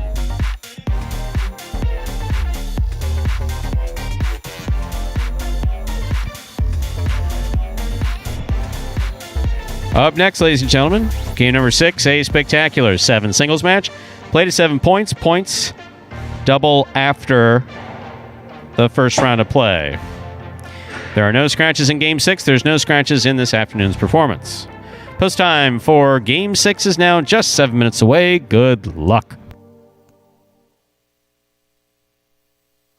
I know I'm better at singles. I have more success in singles, but I learn more from doubles. I walk away with a lot more life lessons, and they stick with me, I'm telling you, late into the night, and those lessons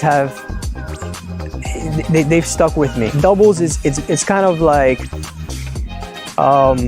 what do you want and what do you need?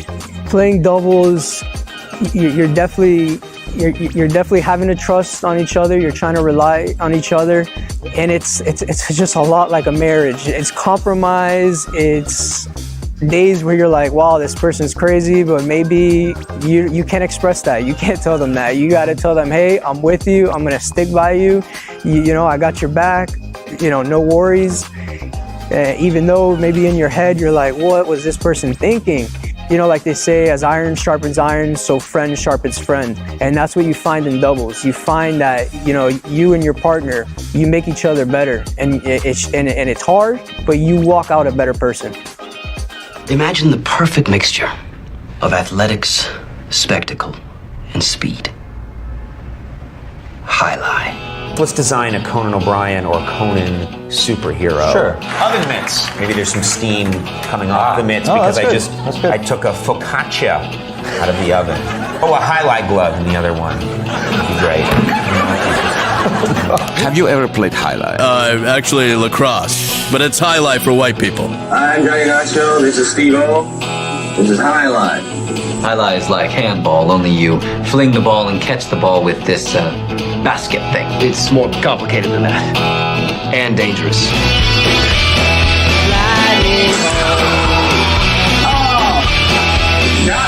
It's got the same fingerprint as baseball, only better. A special stadium called a fronton. And you can sit real close, which is a thrill because the ball goes 175 miles an hour. I can serve this pelota almost 200 miles an hour. Big whoop, that little squishy. Jesus, is this made of limestone? It's a dangerous game, amigo. That's called a cesta. It's made of reeds from the Pyrenees. The ball is called a pelota. A lightning ball.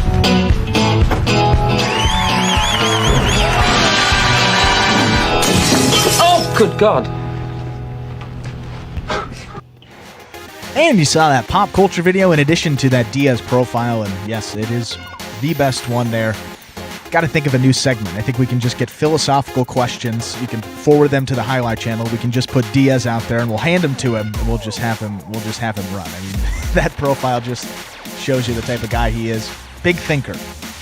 Always deep in thought there. And Diaz, congratulations, can play some Jai-Alai too. That team for this doubles tournament, that was win number 7. So they are now tied with Juice and Ron for second place, heating up for that $5,000 bonus for second, split amongst those two teams. Said there, Osir and Douglas separated themselves from the pack a little bit with last week, their performance. They had 5 wins, which is the most for any team in this second doubles tournament. And they actually have 12 wins for the tournament. I think I said 11, but we want to clarify that. Numbers were not fully up to date there, so 12 for Osir and Douglas. That is official. They have a 5-game advantage over those two teams now tied for second place. That is Juice and Ron and Diaz and Carballo. Congratulations to that team. There's one thing that we were saying in training at the very beginning, of course, and there is almost a reflex after something goes awry on the court where you look at your cesta. It happens in traditional Jai-Alai, amateur Jai-Alai. When the ball does something you're not expecting it to do, you look at the cesta like, cesta, what did you do? So JR and I, early on in year 1, we started, the standard response is, it's not the cesta, kid. And then that was okay in year 2. There was a certain, in year 1, there was a certain haha with that. In year 2, it began to sound more like a shot. Now, if I said that over the microphone, one of the guys might come through the glass. When they don't really have to, they could just come around back here, obviously. Now it's much more like an FU. It's not the cesta, kid. Don't look at the cesta. It's got nothing to do with the cesta. It's you. But it really is. I mean, all sports, you see that. And someone said the example of, baseball, guys look at their gloves, they're rolling, coming in with that one. They miss a ground ball or they miss a catch. They're like, well, not the glove's fault. Golf, someone else used that example there. I've done that many a times. Why doesn't this club work? You pay for it. It should hit the ball straight every time. Fortunately, it doesn't work out like that. User error. That's what my dad says on the golf course. It's not the club's fault. And we have 1 minute to go. Less than a minute to begin Game 6. Game 6 now less than a minute away. So now we're beginning these feature singles games for the day. Last week, pretty dominant performance for Douglas. First time over the past couple weeks we've really seen him dominate from start to finish. First time he's picked up the Golden Cesta. I believe that was a 4-week drought for Douglas. So, for most guys, it wouldn't be that significant. But Douglas, 9 wins, 2 places, 3 shows last week. He was in the money in 14 of his 18 appearances. So, pretty good all the way around. Led in wins, led in fantasy points. So, we'll see if he can have a matching performance here in week number 28. Stu?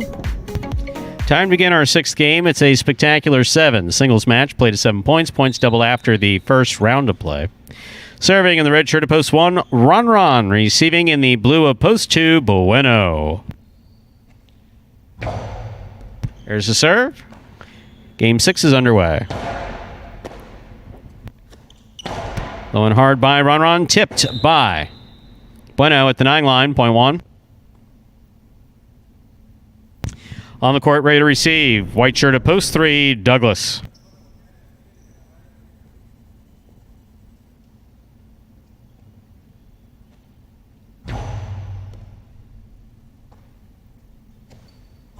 Nice backhand by Douglas. Good catch by Ron. Rebote forehand thrown hard to pass by Douglas. Beautiful forehand rebote thrown by Ron. Douglas on the 2-wall. Flips it back inside. Gonna get some bounce all the way back to the 10 line. Ron. Inside. Douglas touched the side wall on the costado. That carom will score. Opens up beautifully at the 4 line. Well played by both Douglas and Ron. Point 1. Here's the green shirt of post 4. This matchup has Ron serving to Carballo.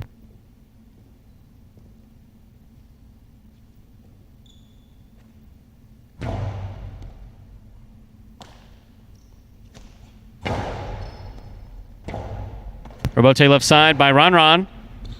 Scores. Point 1. 1 on the board with 3 points. Here's post 5. The black shirt receives. Returning 2 singles. We're glad to have him back. Ron serves to Kubala.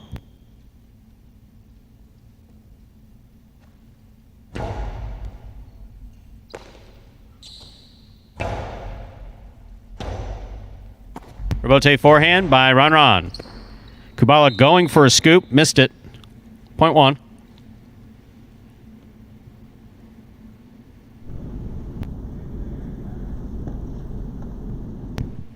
Ron's made 4 straight points. He serves the yellow shirt of post 6, worn by Ikeda.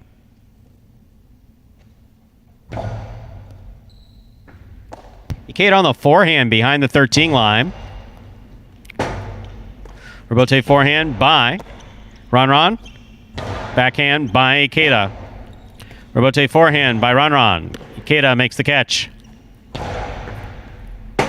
Rebote left side to the outside. Falls short of the front wall. Point 6.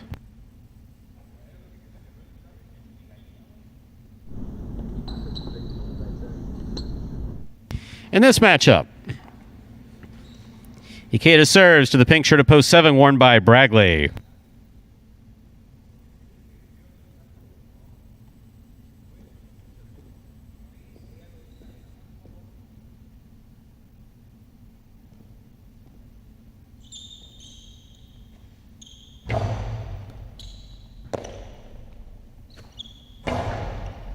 Catch by Ikeda. Rebote left side by Bragley. Ikeda makes the catch.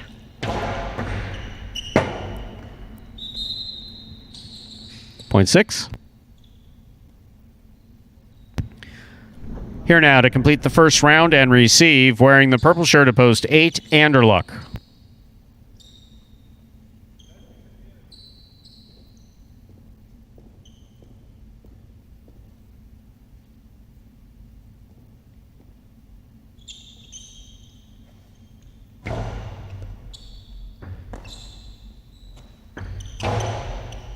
Catch by Ikeda.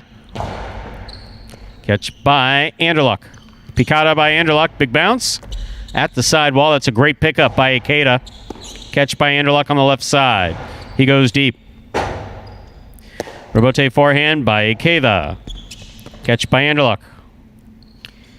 Dejava by Anderluck. This drop shot will score. Point 8.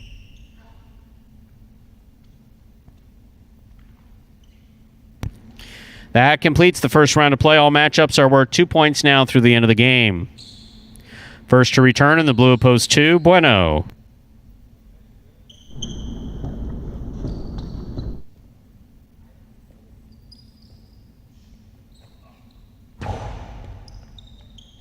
Bueno on the left side from the 9 line. Robote comes out of the chula, but barely. Point 2. Bueno on the board with 2 points, serving to post 3. Douglas receives.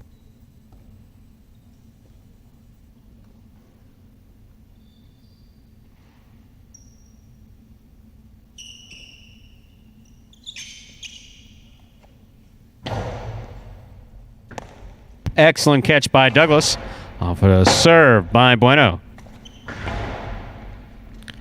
That 2-all's off the court, point 3. Douglas on the board with 2 points. He serves to Carballo in the green at post 4.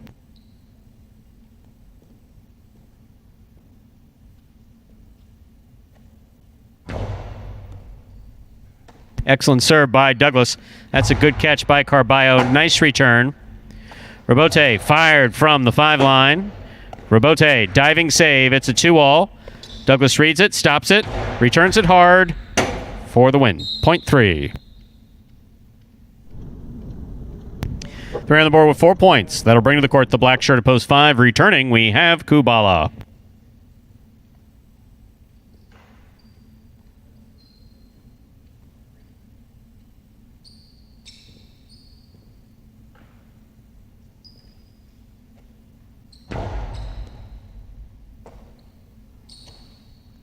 Backhand by Kubala. Robote forehand. Played to pass by Douglas. That Robote hits the overhead screen. Point 3. Possible game, point 4. Douglas in the white shirt at post 3. On the court trying to stop him. Post 1, Ron.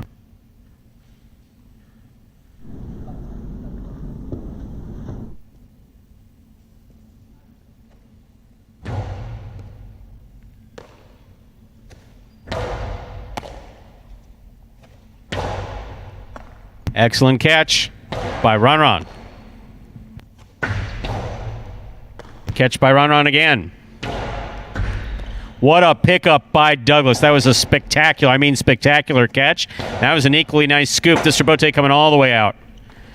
Douglas fires the Robote. It's picked up by Ron. Ron fires the Robote. It scores. What a well-played point by Douglas and Ron. Point 1. Play continues. 1 on the board with 6 points, serving to post 7. Bragley. Ron has possible game point.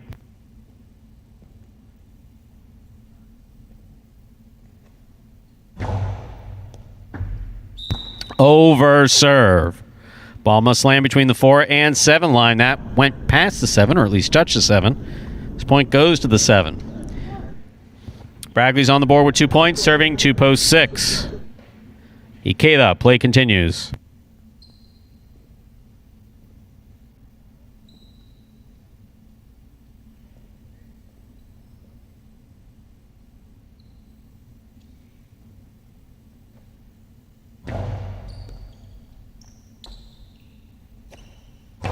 Nice backhand by Ikeda. Robote left side by Bragley. Ikeda picks it up on the forehand. Hard throw. Catch by Bragley.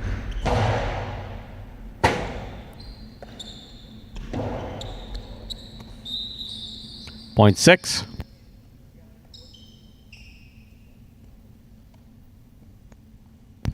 Ikeda has 4 points. He serves to post 8. Anderluck.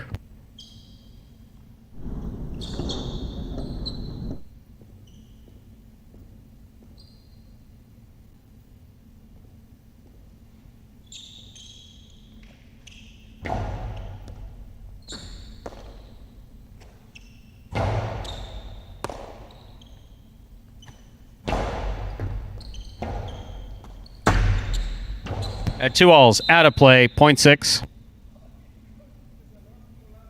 Possible game point for the yellow shirt at post 6.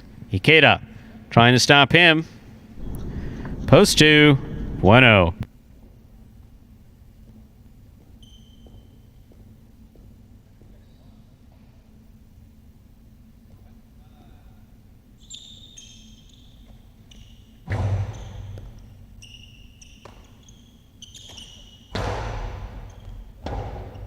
Robote forehand by Ikeda.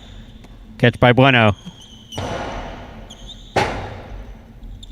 Robote forehand by Ikeda. Hit the overhead screen. That is out of play. Point 2. Play continues again. 2 on the board with 4 points, serving to post 4 Carballo.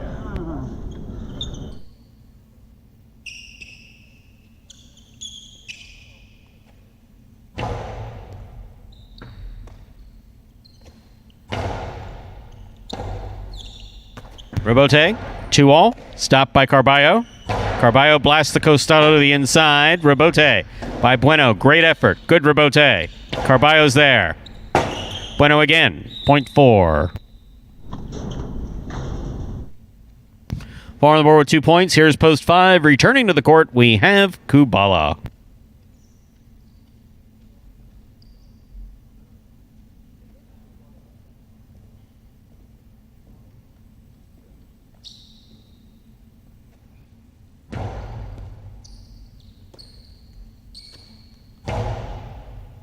Catch by Carballo.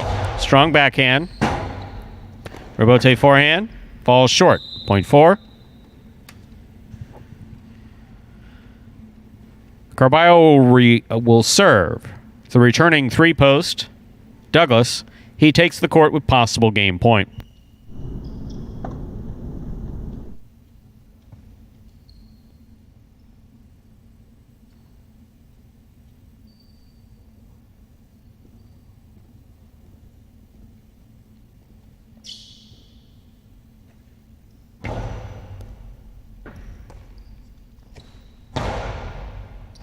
Powerful backhand.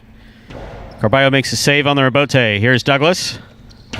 Douglas blasts it to the inside. Carballo comes up with the catch. Excellent catch by Douglas. Here's another one for Carballo. That one he did not get. Point and game to the white shirt of post 3, Douglas. 1 serves to 6. This is a playoff for second and third.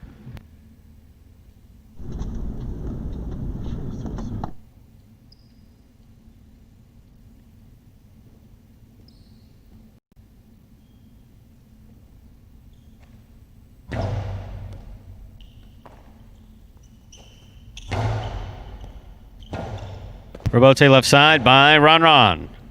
Ikeda, forehand Robote, makes it up to the front wall. Here's Ron. Catch by Ikeda. Good catch by Ron. He stops it, returns it from the left side. Catch by Ron. That was a good effort at trying to throw a difficult carom. Didn't work, though. 1 places, 6 shows. Unofficial order finish, 3-1-6.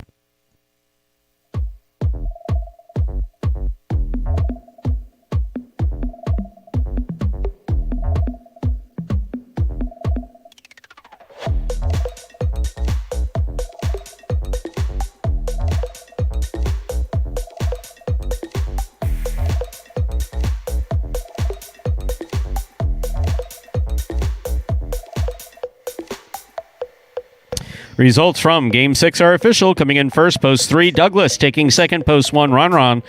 Coming in third, post 6, Ikeda. 3-1-6 is the official order of finish for Game 6.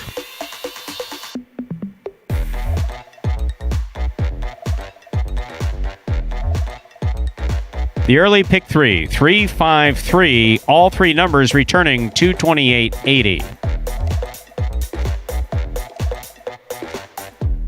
$2 Quinello 1-3. That's first and second in any order. $10.20. Trifecta 3-1-6. $63.40. That's first, second, and third place finishing.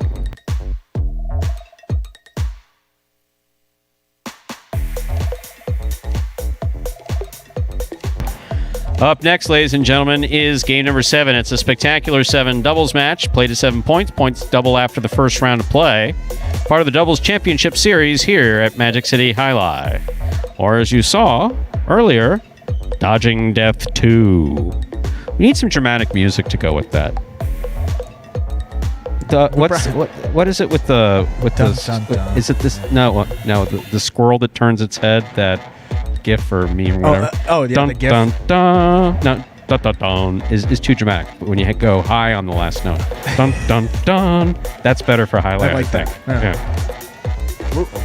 21st century. Get the memes, highlight, yeah. Anthony, can you contact the director of all known operations for the Jai-Alai Channel and get on that? Thank you very much. I appreciate that. Thank you, Anthony. Dodging Death 2, Game 7 up next. Spectacular 7 scoring. Sorry, you couldn't hear it, but I could. Anthony, who's been quiet today, goes, what the hell is this guy talking about? Yeah, even the people we work with don't know what we're saying half the time. That was pretty random for them, and they have to listen to it every day. Game 7, played to 7 points. Points double after the first round of play. Once again, part of the Doubles Championship Series here at Magic City. Post time for Game 7 now is 7 minutes away. Good luck. Being the overall champ in the rookie season was great. I put in hours and hours of hard work in the offseason practicing, and just to show that it paid off in the end was really great. My goal for the 2020 season is to stay healthy, play to the best I can, but definitely I would love to repeat winning singles and doubles again this year. Like I said, I think it's going to be a lot harder, but it's definitely a push that I want. And I'm happy that everybody's getting better, and it's going to be harder for me because it pushes me to be better, and that's what I want ultimately. I would love to be the champ again this year. I am definitely going to try my best. Like I said, the competition is getting better every day, and so I'm going to push to be the best again. But we'll see. It's going to be a long 7-month season, and I'll hope to repeat what I did again.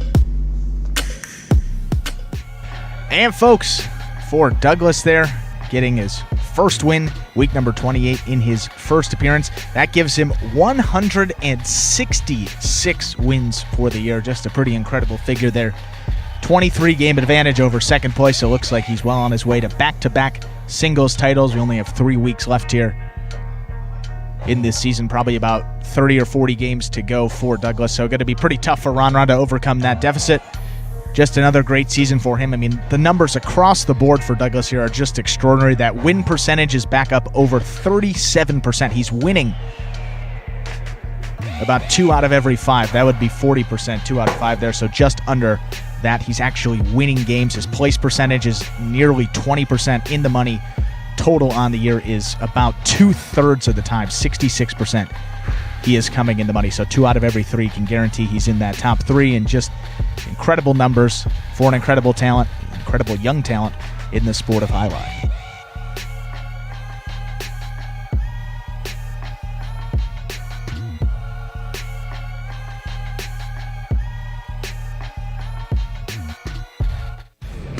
Daily Fantasy Jai-Alai on prizepicks.com. Sign up with the referral code HIGH, that's J-A-I, to get a special first-time deposit match. Just pick over or under. It's as simple as that. There's no salary cap or draft, only the lines. It's Daily Fantasy Sports, simplified at prizepicks.com. Folks, you thought we forgot about it, but no, Prize Picks. Continue to sign up there. A lot of good stuff that comes along with that. $100 bonus deposit match for the first time you sign up. So if you put $100 in there, Prize Picks will match it, give you another $100 to work with out of the goodness of their heart. Good people over there at Prize Picks. And also how it ties into our weekly fantasy. If you win a week of our fantasy Jai-Alai, you're signed up for Prize Picks, we'll double your cash prize. And Stu, it happened again. It did. What happened? It did happen again. Last week's winner, Jai-Alai Fan 22, was signed up for Prize Picks. They split that cash prize, but we will double the split portion of that cash prize, so it was going to be $75. Doubled, $150 will be headed just because they sent you a picture of their television screen with the J-A-I in it? Computer screen that said, as proof that they signed up at Prize Picks. That's all you have to do. We doubled his cash prize. So, Brian, you can take a seat. Roland's off the hook this time. It happened again. So, congratulations, Jai-Alai Fan 22. But we'll give you the whole rundown here for Prize Picks. As we said here, been picked up by one of the major players in daily fantasy sports. That is Prize Picks, as you know by now. That is Daily Fantasy Jai-Alai. Prize Picks offers a unique fantasy sports platform that's a different experience from those weekly drafts we have. As you saw, Prize Picks allows you to bet on individual players. They actually set the fantasy projection, and all you have to do is pick over or under. And then you can mix and match amongst a variety of sports each and every day. Now, for a limited time, they're offering special incentives for signing up. As we said there, you go to Prize Picks, type HIGH, J-A-I, into that referral code field when you do sign up. You make a $100 deposit, and they'll match that at Prize Picks. They'll put another $100 into your account. And then, Stu, this is the part you were talking about. If you send us a picture of your computer or phone screen is proof that you use that referral code HIGH at sign up, you will qualify for a double cash prize if you win a week of the Jai-Alai Channel's Fantasy Jai-Alai. Either this season, we're running out of weeks here, or in 2021, where we'll be playing a lot of Jai-Alai. So it's as simple as that. All you have to do is sign up at prizepicks.com, or you can download their app and sign up through their app available in the App Store. Use that referral code Jai when you sign up. Make sure, most importantly, to take a picture of the sign-up page where we can actually see the referral code field with the word Hi typed in it. So that's a screen before you click to submit your sign-up. Go ahead and send that photo to info@thejai-alaichannel.com, and you will automatically qualify to get double the cash prize when you win a week of our Fantasy Jai-Alai. That's run by the Jai-Alai Channel through Fantasizer. Plus, of course, you get that $100 bonus deposit match, free entry to get you started on Prize Picks, so it's a win-win. All you got to do is sign up at Prize Picks. That's prizepicks.com today. Less than a minute to go till we begin Dodging Death 2. Actually, I guess, yeah, Dodging Death 2. But we won't call it in the next performance 3 and 4. It's just Dodging Death 1 and 2. It's specific to a performance. Resets. Hopefully there's no dodging death. I mean, last week we had Manuel dodging death, Brackley dodging death. Today, Carballo threw one that escaped straight to the outer screen, so that counts as dodging death.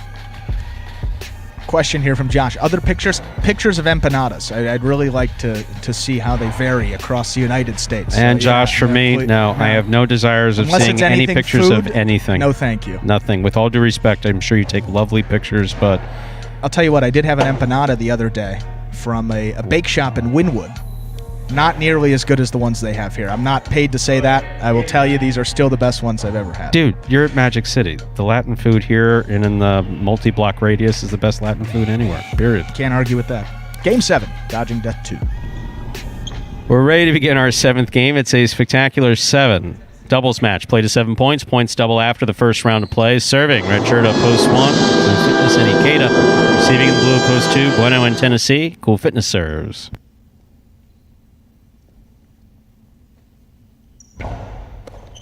Bueno picks the serve. Throws a Dejada off the serve. Caught by Ikeda. Outside placement scooped up by Bueno. Bueno goes right into the Costado position.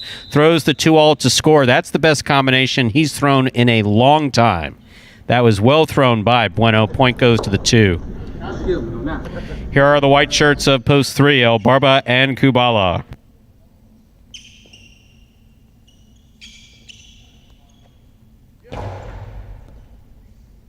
Kubala on the forehand. Bueno from the 6th line. Hard throw. Robote comes out. Forehand Robote by El Barba. Tennessee from the 11 line. Takes a look. Throws it back in. El Barba will let it pass. Kubala's there. Bueno picks it up quick on the forehand. Hard throw. Caught by Kubala deep in the backcourt. Catch by Bueno. Bueno goes deep. Robote coming out. Robote turned. It's a 2-all. It lands wide. Other than that, well played. Point 2.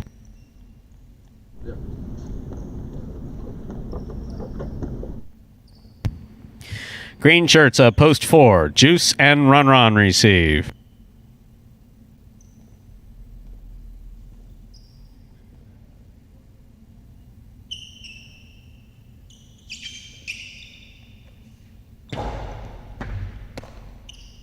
Strong back. Oh, Ron. Ooh, trying to thread the needle.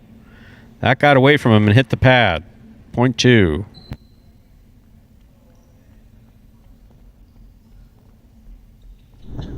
Black shirts, post 5 receive. Here's the team of Ossier and Douglas.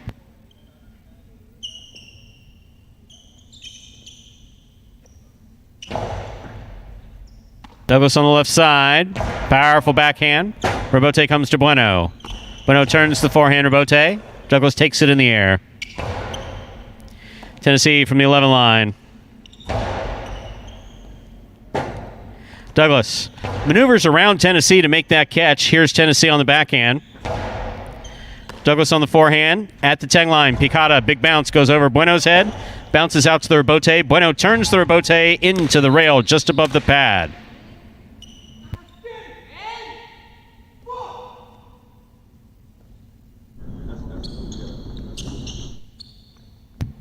Point 5. Yellow shirts of post 6 receive Anderluck and Vuelo.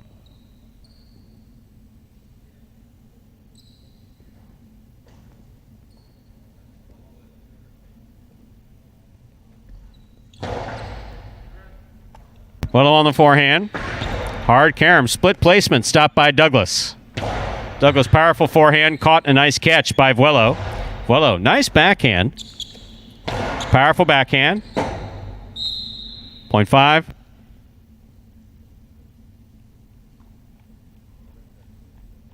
Five on the board with 2 points. Here's post 7. CRB and Ben.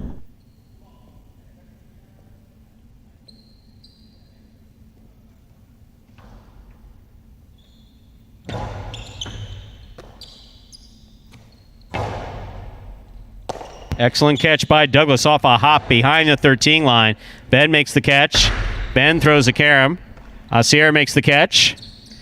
Carambola return. Gets by Ben and scores. Well thrown by Asier, 0.5.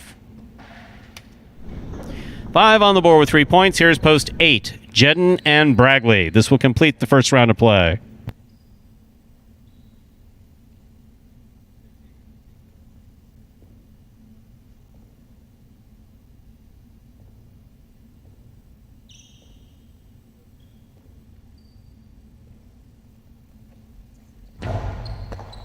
Jedden picks the serve. Hard backhand. Robote forehand by Asier. Played nicely. Here's Bragley. Catch by Douglas. Strong backhand by Douglas. Caught by Bragley. Douglas takes it on the hop at the 10 line. Powerful forehand. Caught by Bragley deep in the backcourt. Douglas from the 11 line. Powerful throw to the inside. Caught by Bragley. Outside he goes, caught by Douglas. Douglas with the softer touch. That's going to score on the second bounce. Nice change up there for Douglas. Point goes to the 5. 5 has made 4 straight points. That completes the first round of play. All matchups are worth 2 points now through the end of the game. First to return, the red shirts of post 1. Cool Fitness and Ikeda.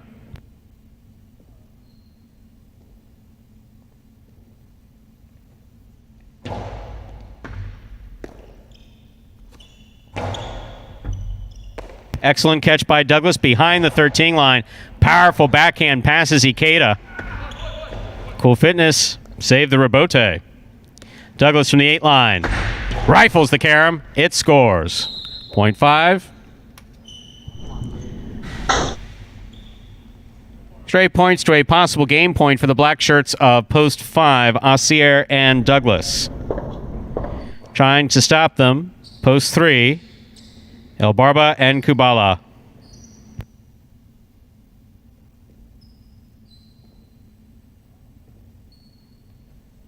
El Barba picks the serve, rifles it inside. Douglas makes the rebote and hits the overhead screen.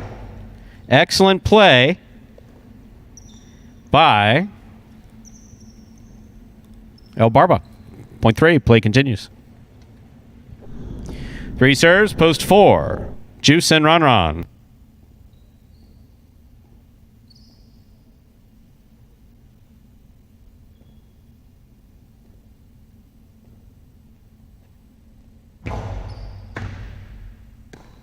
Ron from the left side. Hard backhand. Caught down low by Kubala. Catch by Ron. Kubala from the 11 line.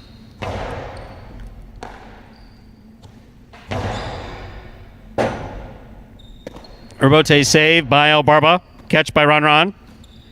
Ron goes outside where it scores. 0.4.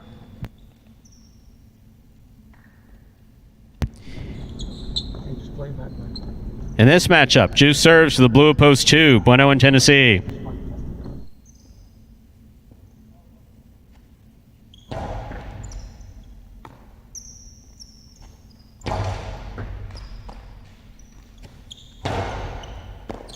Catch by Tennessee. Catch by Ron.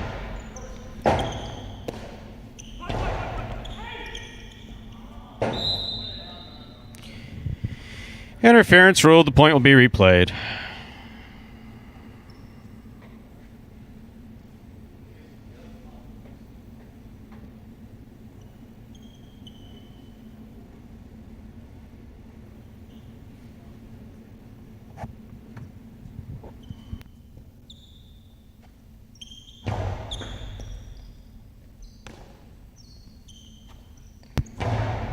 Tennessee lays it up. Here's Ron. Everybody clears out of the way nicely like they should.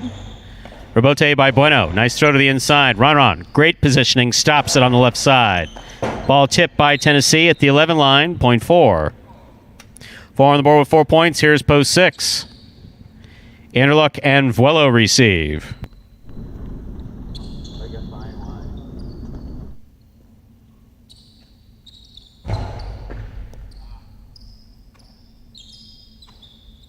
It's a nice throw by Vuelo. Placement by Ron. Picada by Anderluck. Catch by Ron. Ron throws it back. No one home for the Rebote.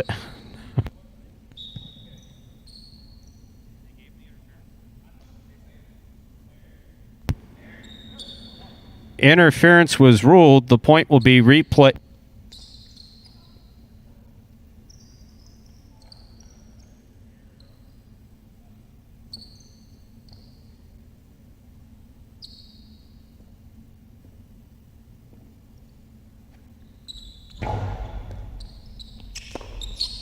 Point 4.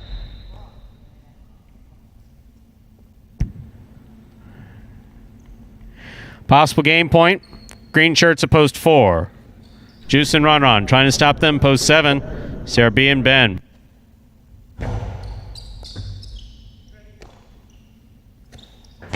Powerful backhand by Ben.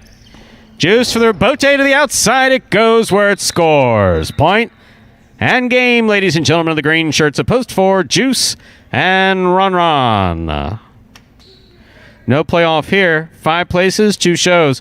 Unofficial order finish 4-5-2.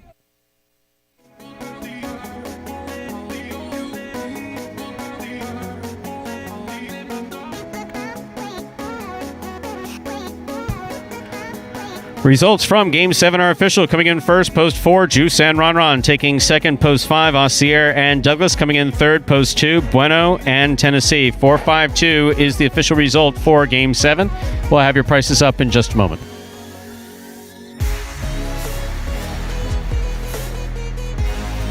And a massive win for that team of Juice and Ron there. Breaks that tie with Diaz and Carballo.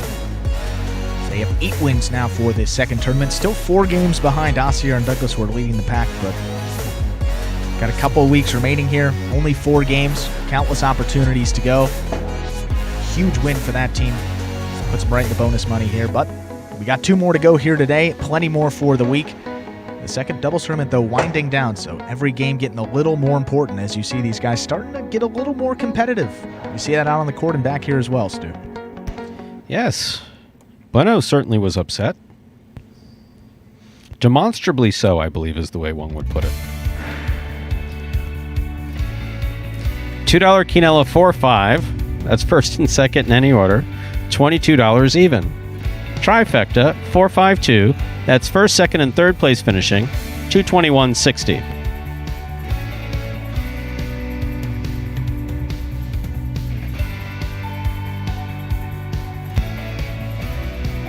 A high 5 for today. 4-3-5-3-4. 4 of 5 numbers.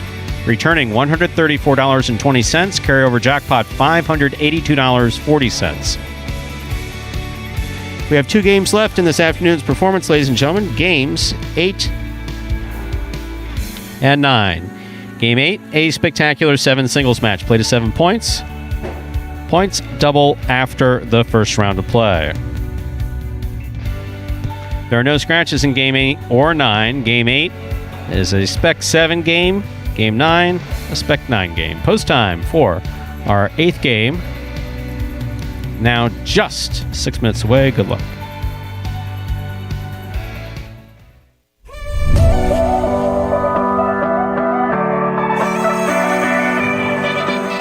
Outside placement from Poole. Aussier goes back for the Rebote, diving, and that's a 2-ball and lands just in. That will score.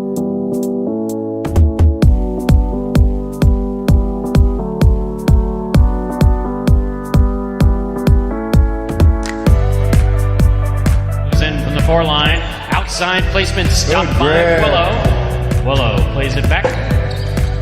Bueno, what a Robote save on the left side.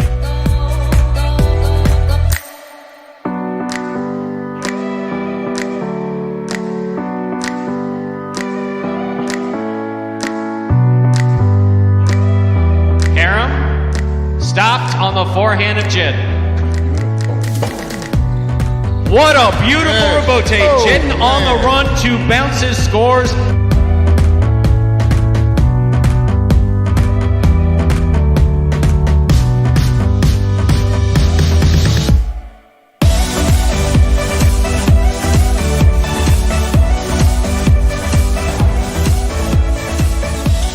Back to the inside, Carballo goes. Douglas with the blind save. Wow. Just lobbed it up under his arm. Man.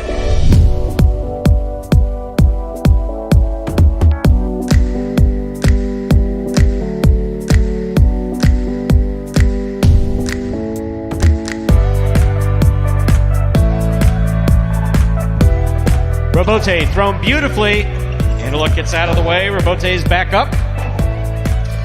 What a fine effort. This is a 2-all. El Barba on the run. And it scores.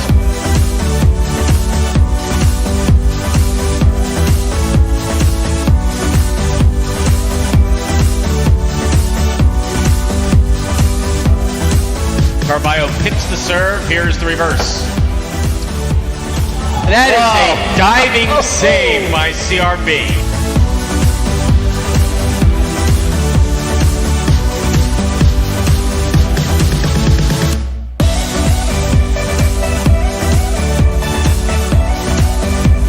He somehow gets rid of it in time without holding it. Here's Anderluck.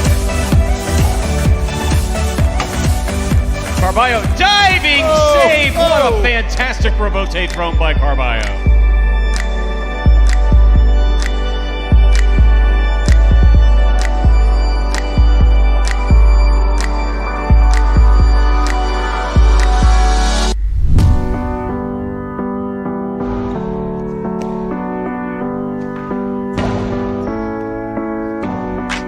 Ben, diving save, it's up, it's in, it's scored. That's why you never give up.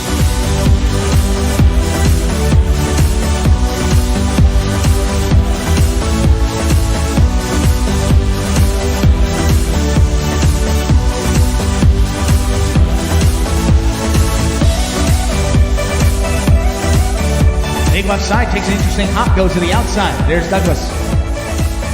First play back to the inside, high bouncer. Carballo waits for it. Wow.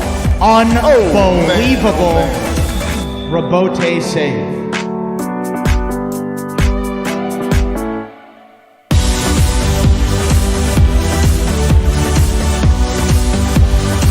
Carballo's there. Sidearm Karam, split placement. Kubala up at the 5 line. Hello. That's in play. That is absolutely in play.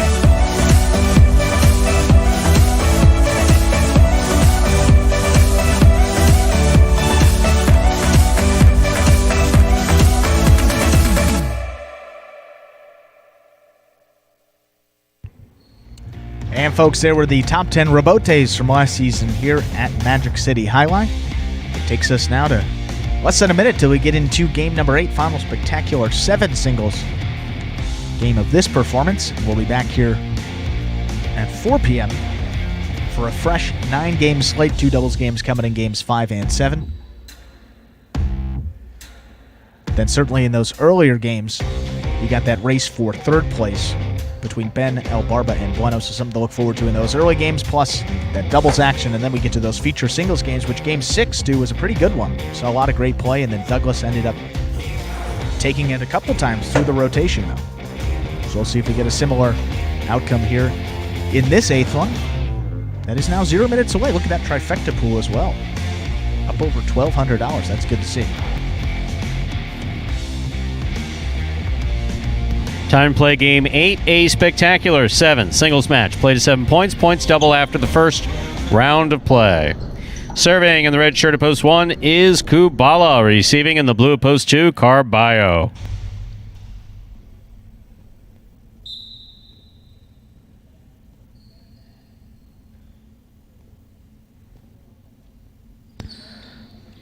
Kubala serves. Our 8th game has begun.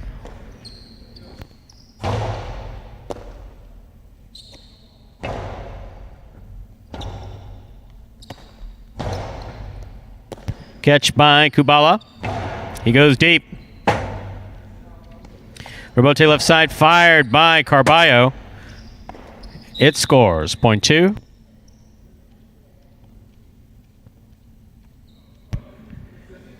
Two serving the white shirt of post 3, Douglas.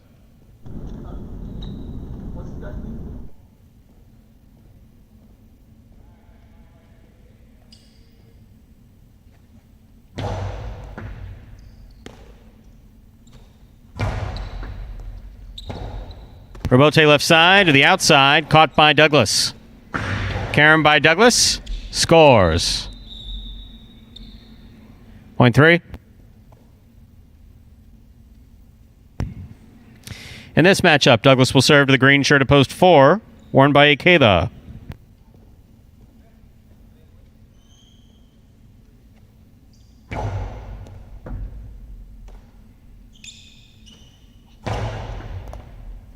Scoop attempt, tipped away, point 4. Black shirts of post 5 will receive. Black shirt of post 5. This matchup has Ikeda serving to Ben.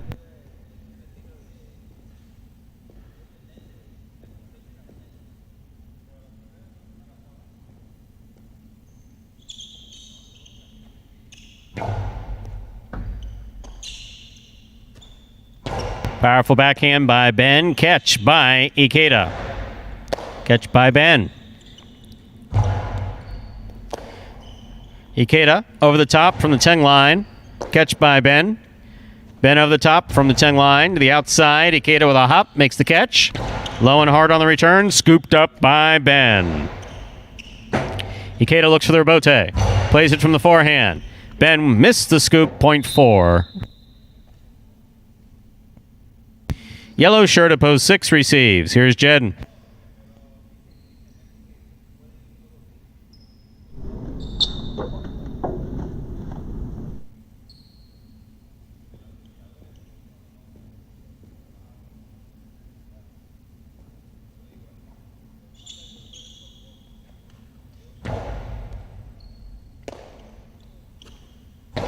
Backhand by Jedden to the inside. Robote forehand by Ikeda.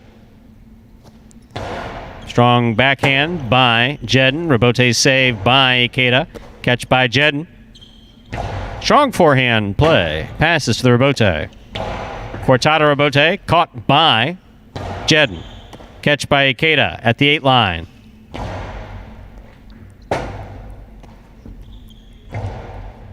Ikeda moves up, catches it in the air, throws it low and hard to the inside, where it scores. A well-played point by Jedden and Ikeda, point 4.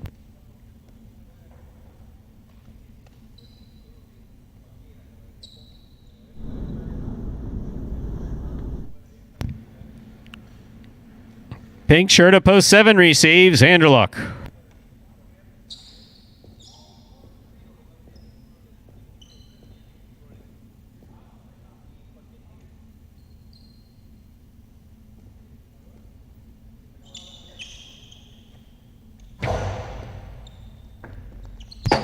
Anderluck missed the serve. Point 4. 4 on the board with 4 points. Here's post 8, Ron.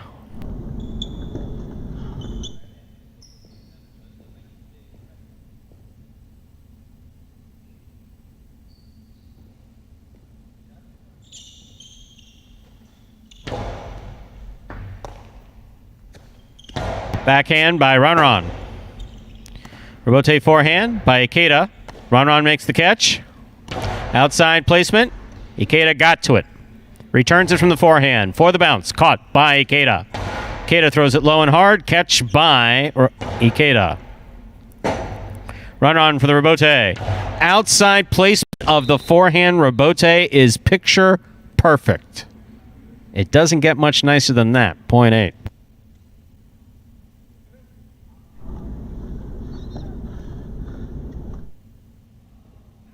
That completes the first round of play. Matchups are worth 2 points now through the end of the game. Kubala receives.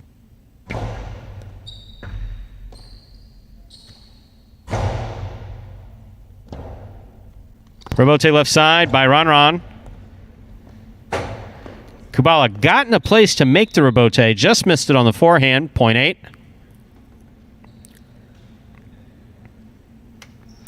Ron has 3 points. He serves to post 2, Carballo.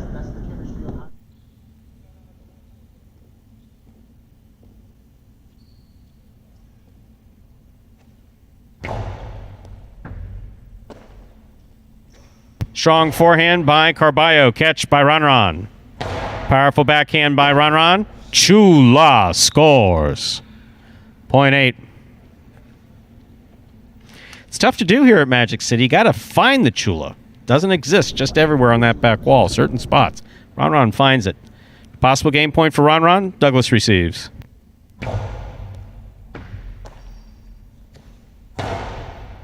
Catch by Ron. Robote left side by Douglas. Beautifully played to the inside. Robote forehand by Ron. Catch by Douglas. Douglas back to the inside he goes. Ron on the run. Wow. Got a cesta on it. Sent it right over Douglas's left shoulder. Almost hit Douglas in the head. But it hit the pad, so he doesn't get the point.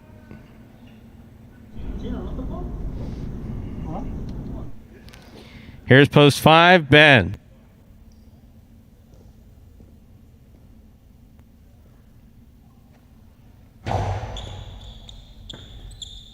Point 3.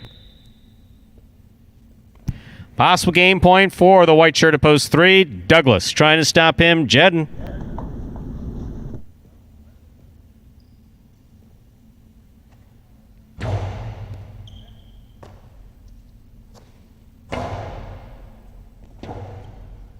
Robote thrown hard. Caught on the forehand of Jedden. Robote left side. It's a 2-all. Lands in and scores for the win. Point and game, ladies and gentlemen. The white shirts at post 3. Douglas. 8 places, 4 shows. Unofficial order of finish, 3-8-4.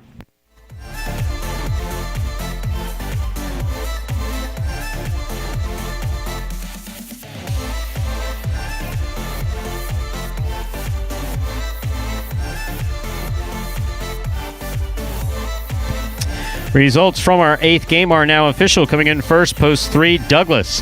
Taking second, post 8, Ron. Coming in third, post 4, Ikeda. 3-8-4 is the official result for game number 8.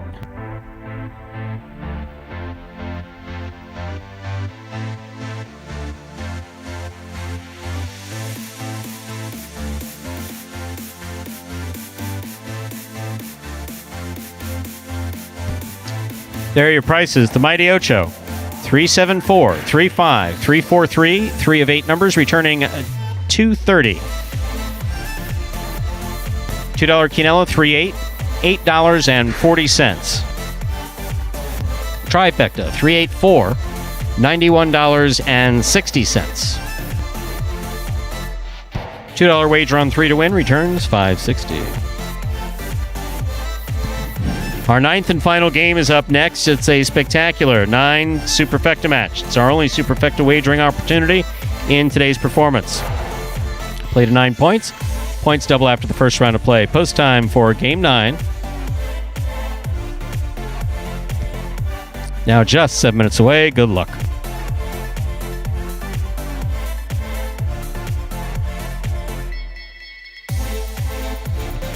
And this is the 9th and final game of this matinee performance. Superfecta 9-point singles match here, as Stu said.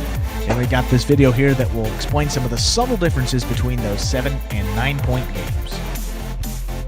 Spectacular 9 singles games are played with 8 players. Each player wears a different color jersey numbered 1 through 8 on the front. These numbers are traditionally referred to as post numbers. Post numbers are used to signify the order in which the athletes will play in a game. These numbers are also used for betting purposes. Don't be confused by the numbers on the back of our jerseys. Those are just for fun. Each game begins when the player in the post 1 red jersey serves to the player in the post 2 blue jersey. The served ball must land between the 4 and 7 lines marked on the court's side wall. If the ball lands between those lines, the serve is good and play continues until one of those 2 players wins that matchup. The player who loses the matchup exits the court and waits for his next turn at the end of the rotation. It's important to note that every game has 2 rounds. The first 7 matchups in a game make up round 1. Each matchup in round 1 is worth 1 point. Round 2 refers to all matchups that take place after the 7th and final matchup of round 1. The number of matchups in round 2 varies from game to game. And in round 2, each matchup is worth 2 points. The first player to earn 9 points wins the game. And we're back here now, just 4 minutes away from the start of game number 9. And if you're playing that late pick 3, take a look at those will pays up there on the board. Saw some pretty big numbers. Didn't check and see who that was there, but we got the 7. That's Kubala. Yeah, a bit of struggle for him in these singles. Dealt with injury last week, only played the doubles action, so perhaps could see why in post number 7, one of the most difficult spots, but you never know, and you like to see a guy like that, be able to turn it around.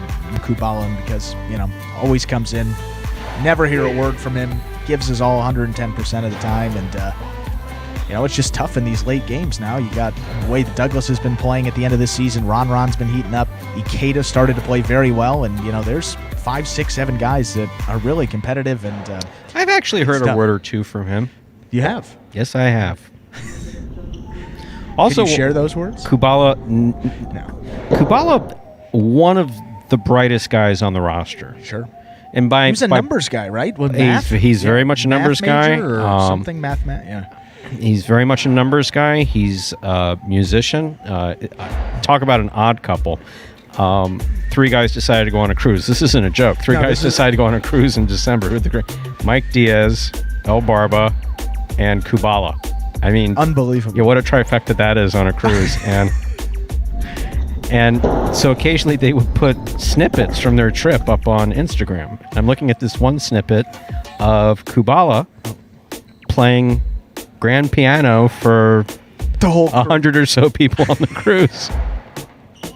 It was absolutely brilliant. Video. No. Oh, it's... what was he playing? El Barba has it. The song I don't remember. I was just trying to get over the visualization. He may have had a cocktail or 2 before he started out to do that. I don't know. I don't know. But no, Kyle is extremely professional. He's extremely smart. He's had a lot of time to get used to the frustrations that are associated with Jai-Alai, because he's played amateur for about 14 years.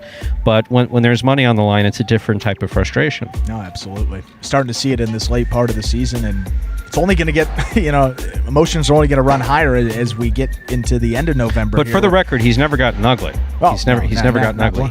He has he has. No, I don't think. Yeah? Yes. Last year he got a fine. Last year he got a fine. Sticks out. Shouting on the court.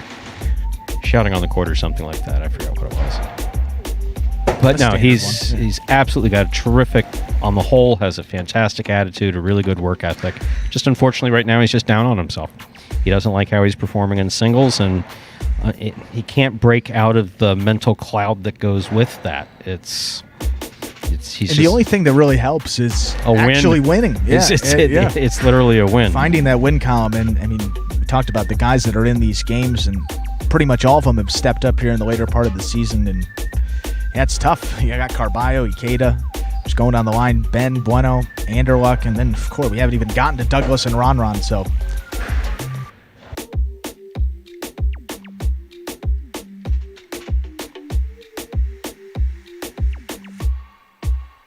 But we'll get through this season on November 29th, and then we will start fresh in February. Practicing in January and start a whole new season in February.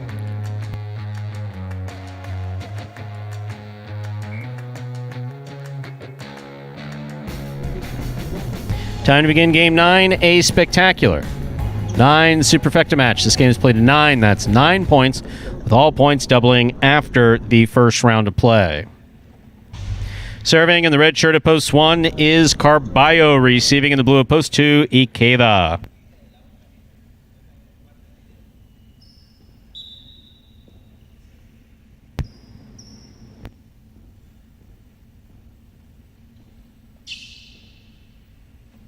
Served by Carballo. We begin game 9. Costado to the inside. Enough of a rebote comes out for Ikeda to get assessed on it. Carballo backpedals to the 10 line, then dropped at point 2. Ball always difficult to catch when moving backwards. 2 first up on the board in our 9th game. That'll bring to the court the white shirt at post 3, Bueno.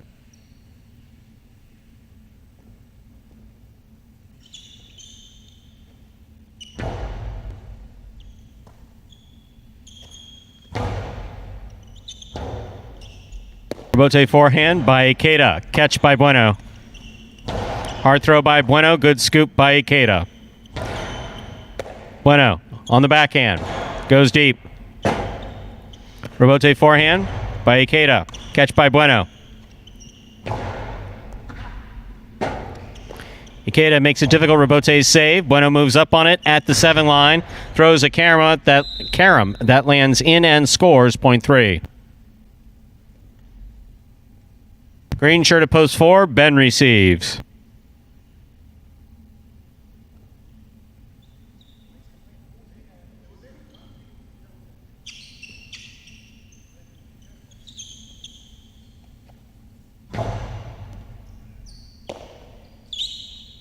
Strong forehand by Ben.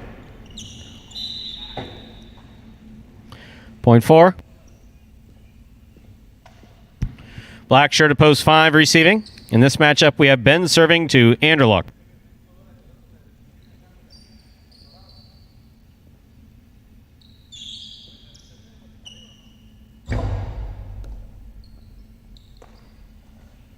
Strong backhand by Anderluck. Stays to the inside. Ben is there.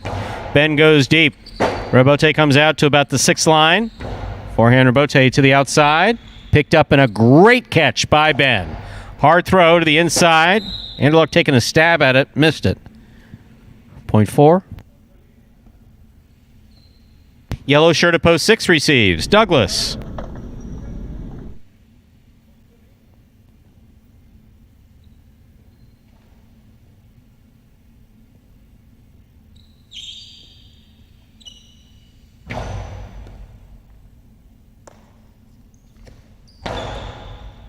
Scoop by Ben. Rebote by Douglas. Did not stay in. Clipped the side wall. Carom by Ben. Stopped by Douglas. Douglas. Cortada coming in on Ben. Almost hitting Ben. Point goes to the 6.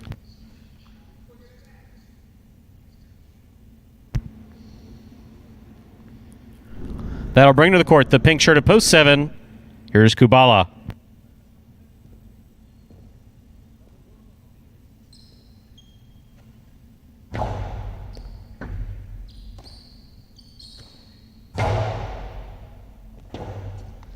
Rebote forehand fired by Douglas. Great catch by Kubala. The Chula it goes. Douglas got assessed on it. Makes a long save. Here's Kubala from the 7 line. Costado, midcourt, picked up by Douglas. Costado 2-all by Douglas. Scores point 6.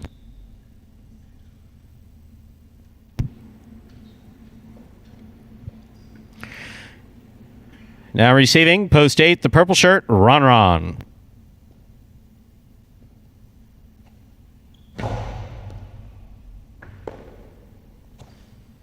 Powerful backhand by Ron. Rebote forehand by Douglas. Ron left side. Douglas makes the catch. Rebote forehand by Ron. Catch by Douglas. That clips the side wall. Scooped by Ron.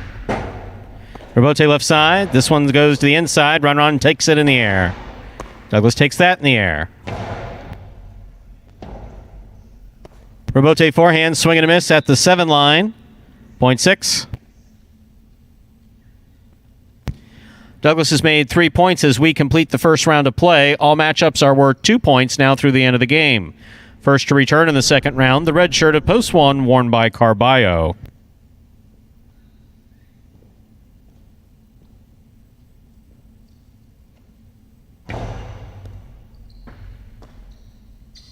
Backhand by Carballo.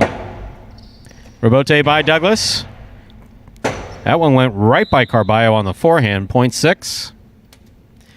Douglas has 5 points, but remember, 9 points are needed to win a superfecta game. Receiving, post 2, Ikeda.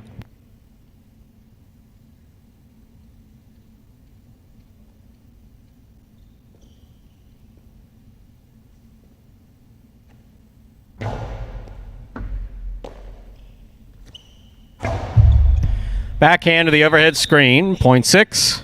Possible game point for the yellow shirt at post 6, Douglas. On the court trying to stop him, and the white shirt at post 3 is Bueno.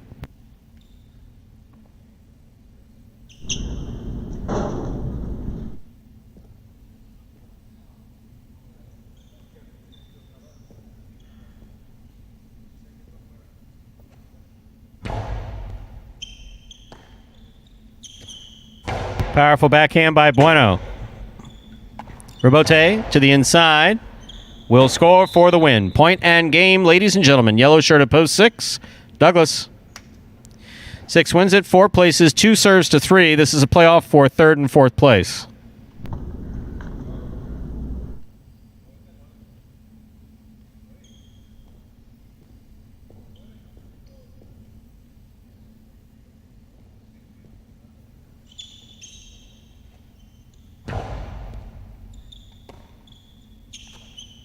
Backhand by Bueno. Rebote forehand by Ikeda. Catch by Bueno. Bueno back to the inside. Rebote left side. Catch by Bueno. Hard throw.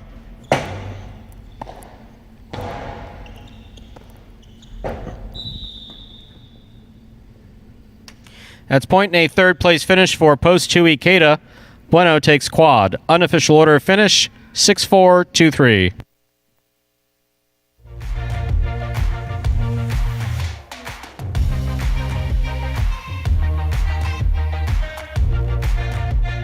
Results from our 9th game. Our official is posted. Coming in first, post 6, Douglas. Taking second, post 4, Ben. Coming in third, post 2, Ikeda. Taking the quad, post 3, Bueno. 6-4, 2-3 is the official order of finish for Game 9. I'll have your prices up in just a moment.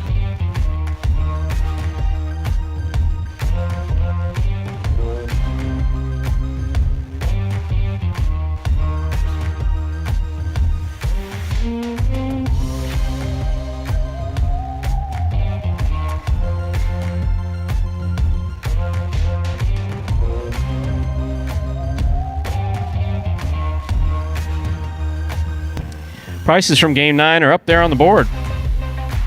Late pick 3, 4-3-6. 3 of 3 numbers returning 117.40. 10-cent super, 6-4-2-3, $76.86. That's the superfecta, returning cash on 1st through 4th place. 9th game, Quinella 4-6, 1st and 2nd in any order, 34-60. Trifecta 6-4-2. 169.20. Well, Andrew, that was so much fun. I say we come back and we do it again at 4 o'clock. What do you say? I will be here, Stu. Pretty quick performance here. 2:30 on the dot. It's not quick. We usually end at 2:30. Yeah, it's been getting a little later. Are you just looking to be optimistic again? No, I'm being honest. Is this one of these like annoyingly positive streaks that you get on every now and then? Yeah. End of the year, we got to keep it positive. Believe it or not, when I first started announcing it at Fort Pierce, I came in as assistant general manager, would give relief. They had a female announcer, sure, which I'd never heard in highlight before. But she was also very kind. She was very nice. Like if a player ran down and missed a Dejada, literally in the microphone with, and at that time there's about 500 people in the audience, 500 to 1,000 people. She'll go, "Aw, too bad, point 3." going to be like too bad post 3, post 6, and it just kind of made your eyes roll a little bit from your typical, like, get off the court, you suck, you don't know what you're doing, blah, blah, blah, blah, blah, blah. I like that. Yeah. It was Lessens different. the blow a little bit. It was very nice. It was very nice. You're not that bad. Thank you. Yeah. You're welcome. In fact, you're quite a pleasure to work with. Yeah. Likewise, Stu. We'll be back here. Are you serious? Absolutely. Most people can't stand working with me. They're nice. They're polite to my face, but the highlight knowledge doesn't get much better. If you're interested in highlight knowledge, I guess it's okay. We got the people here. The 60 still watching. I'm sure all of them are pretty engaged. But yes, we'll be back here and looking forward to 9 more games. 9 more games beginning at 4 p.m. And that, ladies and gentlemen, will do it for this Thursday afternoon performance of Live Highlight in the Magic City on the Highlight Channel. We are glad that you chose to join us this afternoon and invite you to join us again in just an hour and a half when we'll play 9 more action-packed games at 4 p.m. We do hope that you enjoyed today's Highlight action at Magic City. Please like and subscribe to the Highlight Channel on YouTube. And let us know your thoughts and any questions you might have in the live chat while we're playing. Occasionally, we may respond in kind, but not always, and usually not by using your name. Just a little quirk that we have. On behalf of the players, staff, and management of Magic City Highlight, we do thank you for joining us today. We recognize that we would not be here without you watching and enjoying and, yes, making the occasional wager. So please join us again at 4 p.m. for 9 more action-packed games. Then we're going to do it again tomorrow. If you can't come back at 4 p.m., we'll be back at 12 and 4 tomorrow. So goodbye till we can see you back here at Magic City Jai-Alai.